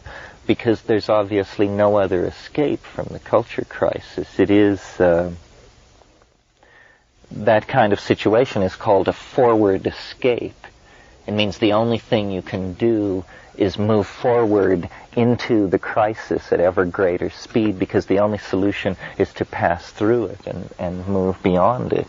And as we move toward the millennium, and as the intelligence of our machines, the size of our databases, the desperation of our politicians, the intensity of the visions of our visionaries, all of this will build to a crazy, concatenacious climax. It can't be any other way, because Christian civilization has wired us up for these things at the end of every 1,000-year period. I mean, in the year 1000, everything just went haywire. I mean, people stood in the streets for months gaping at the sky. No work got done, There was such an imminent expectation of the onslaught of the millennium. Nevertheless, this archetype of renewal is seeking in thousands and thousands of ways to be born. And I think the rediscovery of psychedelics, LSD, everything that Wasson did, all of these things are critical factors in this cultural mix that is going to gel toward the recognition of the things which we hold as cliches, that the inside and the outside are the same thing, that the universe can be crossed by thought in an instant, that all information is somehow co-present, and so on. Are there any questions about any of this? Yes, I said that what we take for granted, that the inside and the outside are the same thing, these things will be assimilated by the larger culture. And things like, human-machine interface and the ego identification with the body, I think all these things are going to be obviated. That, you see, we don't know what man is. And we have a strong association that humanness is related to the monkey body. But yet our whole historical career has been of projecting ideas into technical accretions. And now that we have computers and things which mimic intelligence, we are beginning to explore, what is humanness ontologically. That's what people are really talking about when they say, can machines think, will machines think? They mean, is what we have focused in on as the defining factor of our being that sets us apart from all other things, something which we could manufacture? And the answer is probably to some degree yes, because much of what is intelligence, or appears superficially to be intelligence, is simply data and retrieval. So that, more and more of the culture is being hardwired into an electronic coral reef that is simply the outermost of each of our own exoskeletons. We all have telephones in our homes. Many of us have computer terminals. These things introduce us to a global skin of information that, as the hardware grows more and more unobtrusive, we will more and more come to identify these things with our own ego. And we won't even realize that we're being charged for thinking about certain questions because we're actually accessing a database somewhere which is feeding us data. So that the commonality of mind is, I think, going to be, it's somehow the triumph of socialism will be the commonality of mind in a capitalist context, that there really will be an ocean of thought that you will swim in and that will be composed of deeper and deeper levels of integrated information. Perhaps this is all that hyperspace is the entirely expressed informational ghost of this physical universe, and that it's in the informational reconstruction of the physical universe that the mind will eventually come to swim like a fish, and will come and go from various constellations of aggregation and integration. I mean, you see, what's going to happen is that the rules of the imagination are going to replace physics, so that we are going to be able to do and be whatever we can imagine. Well, none of us have probably ever put in much thought to what would I be if I could be anything I could imagine. And just 20 minutes of that meditation will lead you into pretty strange places. So what would it be like if a culture evolved for 1,000 years in that way? I mean, if you could be anything, I guess the first step everyone takes is they imagine themselves as the flying saucer, the lenticular mind object made of light that can move at any speed and become any object and answer any question. And well, it's an archetype of wholeness. Jung, in his Flying Saucer book, talked about this thing in alchemy called the rotundum, which was the thing which spins, and it's also in alchemy called the scintilla, the spark, and it's simply because it's round and spins, it's a symbol of wholeness, but it's like the exteriorization of the human soul, the realization that, expressing what is within us may culturally eventually mean actually exteriorizing the human soul and interiorizing the human body, so that this world is traded in for the imagination. I mean, this is sort of what art has always been trying to do, but we're talking about a breakthrough in ways and means on such a scale that you can just march off into this art. Terence, do you find it reasonable to anticipate that eventually human technology will succeed in producing computers that are just as conscious as we are and can be able to do anything that we can do? Oh yes, well, Kat and I did that without even a flashlight battery, just by having children. I mean, there's an epigenetic component and a genetic component, but what I'm saying is the difference between these things may become dim indeed. In other words, why shouldn't all, the way a person is made is that a DNA message is read by RNA, and it's a group of codons, nucleotide bases, which are then templated, and then a ribosome reads it and assembles little pieces correctly, and then the protein is created. Well, there's no reason why anything should be made any other way. All machines should be produced by the transcription of molecular templates. So then all our machines will become strangely quasi-biological. Chevrolets will not be manufactured. They will be grown in yeasty vats. And when they talk to you, the question, becomes very moot as to whether this is a pet, a friend, a colleague, or because that's, you see, nature works with very low energies.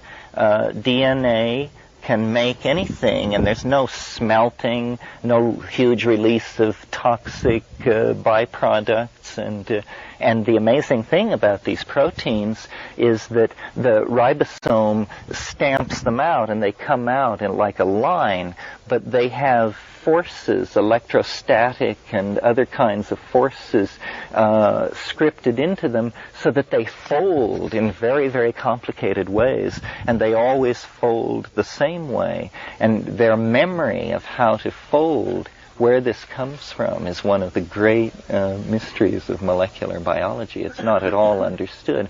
Well, imagine if we could make machines which just emerged as a strange form of spaghetti, which then folded itself into jet planes, refrigerators, automobiles, color television sets, lipstick cases, and what have you. This has to do with my notion that really the next evolutionary leap is, well, I shouldn't call it an evolutionary leap because it's a leap in epigenetic development, but is what I call the genesis of visible language. That there is an ability just under the surface of human organization waiting to be coaxed out either through yoga or slight genetic engineering or something like that. And it is something that was anticipated by the Alexandrine philosopher Philo-Judaeus. He talked about the logos, and which is this teaching voice, this informing thing which is heard. And he was interested in what he called the more perfect logos. And he said, what is the more perfect logos? And then he answered his own question and said, it would be a logos which went from being heard to being beheld without ever crossing over a border of transition. In other words, a form of synesthesia. Well, using ayahuasca and DMT and compounds like this, which are very closely related to our ordinary brain chemistry, and practice and dedication, you can begin to explore places where a vocal synesthesia becomes a colored topological manifold. And you can communicate, you can show someone your thoughts by singing in such a way as to condense visible objects into the air in front of them. And these objects are hyper words. They are words which you don't hear but which you see. And like objects, they have sides and facets and can be rotated and examined from all sides. Well, now the biases in our language that cause us to say things like, I see what you mean, when we mean, I understand you fully, shows that we really place a greater emphasis on seeing the truth than on hearing the truth. So that truth seen is somehow more valid than truth heard. And ayahuasca is a perfect example of a plant which communicates with a visible language. The mushroom, you often hear it, and often the hearing evolves into a visible synesthetic field of photonic input. But the ayahuasca always communicates visually, and it's like the Mayan glyphs or something. It's this fantastically complicated surface which is conveying alien meaning. After an ayahuasca trip, you just feel like your eyes are sticking out of your head because you've just been looking as one looks at the page of a book for hours and hours as this strange alien three-dimensional language flows through your mind. But I believe that this is a human ability just under the surface, and that in psychedelic states of mind this happens to people. This is why all the fiddling with glossolalia. It's in the hope of reaching, that concordance of chemistry and the moment that will allow this to happen, because it's for some reason very satisfying. It's like an utterly harmless siddhi. It seems to have, it is true magic, and the person doing it is utterly transported by their ability to project visual beauty, but it appears to have no use other than entertainment of oneself and others. But eventually, when it is integrated as a cultural mode, I think it is what telepathy will be. Telepathy will not be hearing other people's thoughts in your head. Telepathy will be when you switch into the language that lets people see what you mean. It'll be the see what I mean language. And I think that the psilocybin from the very beginning was catalyzing the language centers, and that in fact the kind of language I'm speaking to you right now is a prototypic type of this eventual development in human organization, and that this is the thing that makes humans unique, is this ability to make small mouth noises which are arbitrarily encoded with conventionally agreed upon meanings, which allows us then a vast control of a previously invisible linguistic space. And it's in that linguistic space that we have erected our cathedrals and conducted our pogroms and gone about all our forms of business.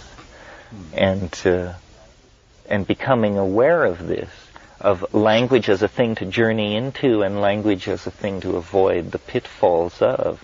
To be, the Buddhists say awareness of awareness. Maybe it's easier if one thinks of it as awareness of language.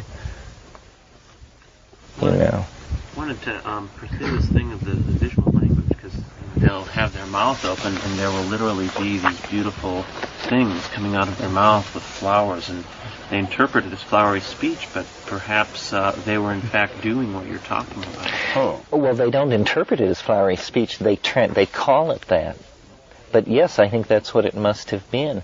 This is all very puzzling to me, and if anybody is an acoustics person, or I don't know what's going on exactly, but the question of what is voice, and what can you do with self-generated sound? How neutral is it to your own organism? In other words, any of you who read The Invisible Landscape, the theory in there is that you take a certain drug, a certain plant, and you hear an interiorized tone which is not a psychological phenomenon, but rather it is actually the electron spin resonance of this highly biodynamic molecules by the millions entering into the synaptic cleft and competing with the endogenous transmitter there for uptake, and that this is molecularly real and hence can be treated as a variable to be manipulated with the input of other kinds of sound, such as sound which cancels it or sound which reinforces it, to then manipulate these molecules in one's body.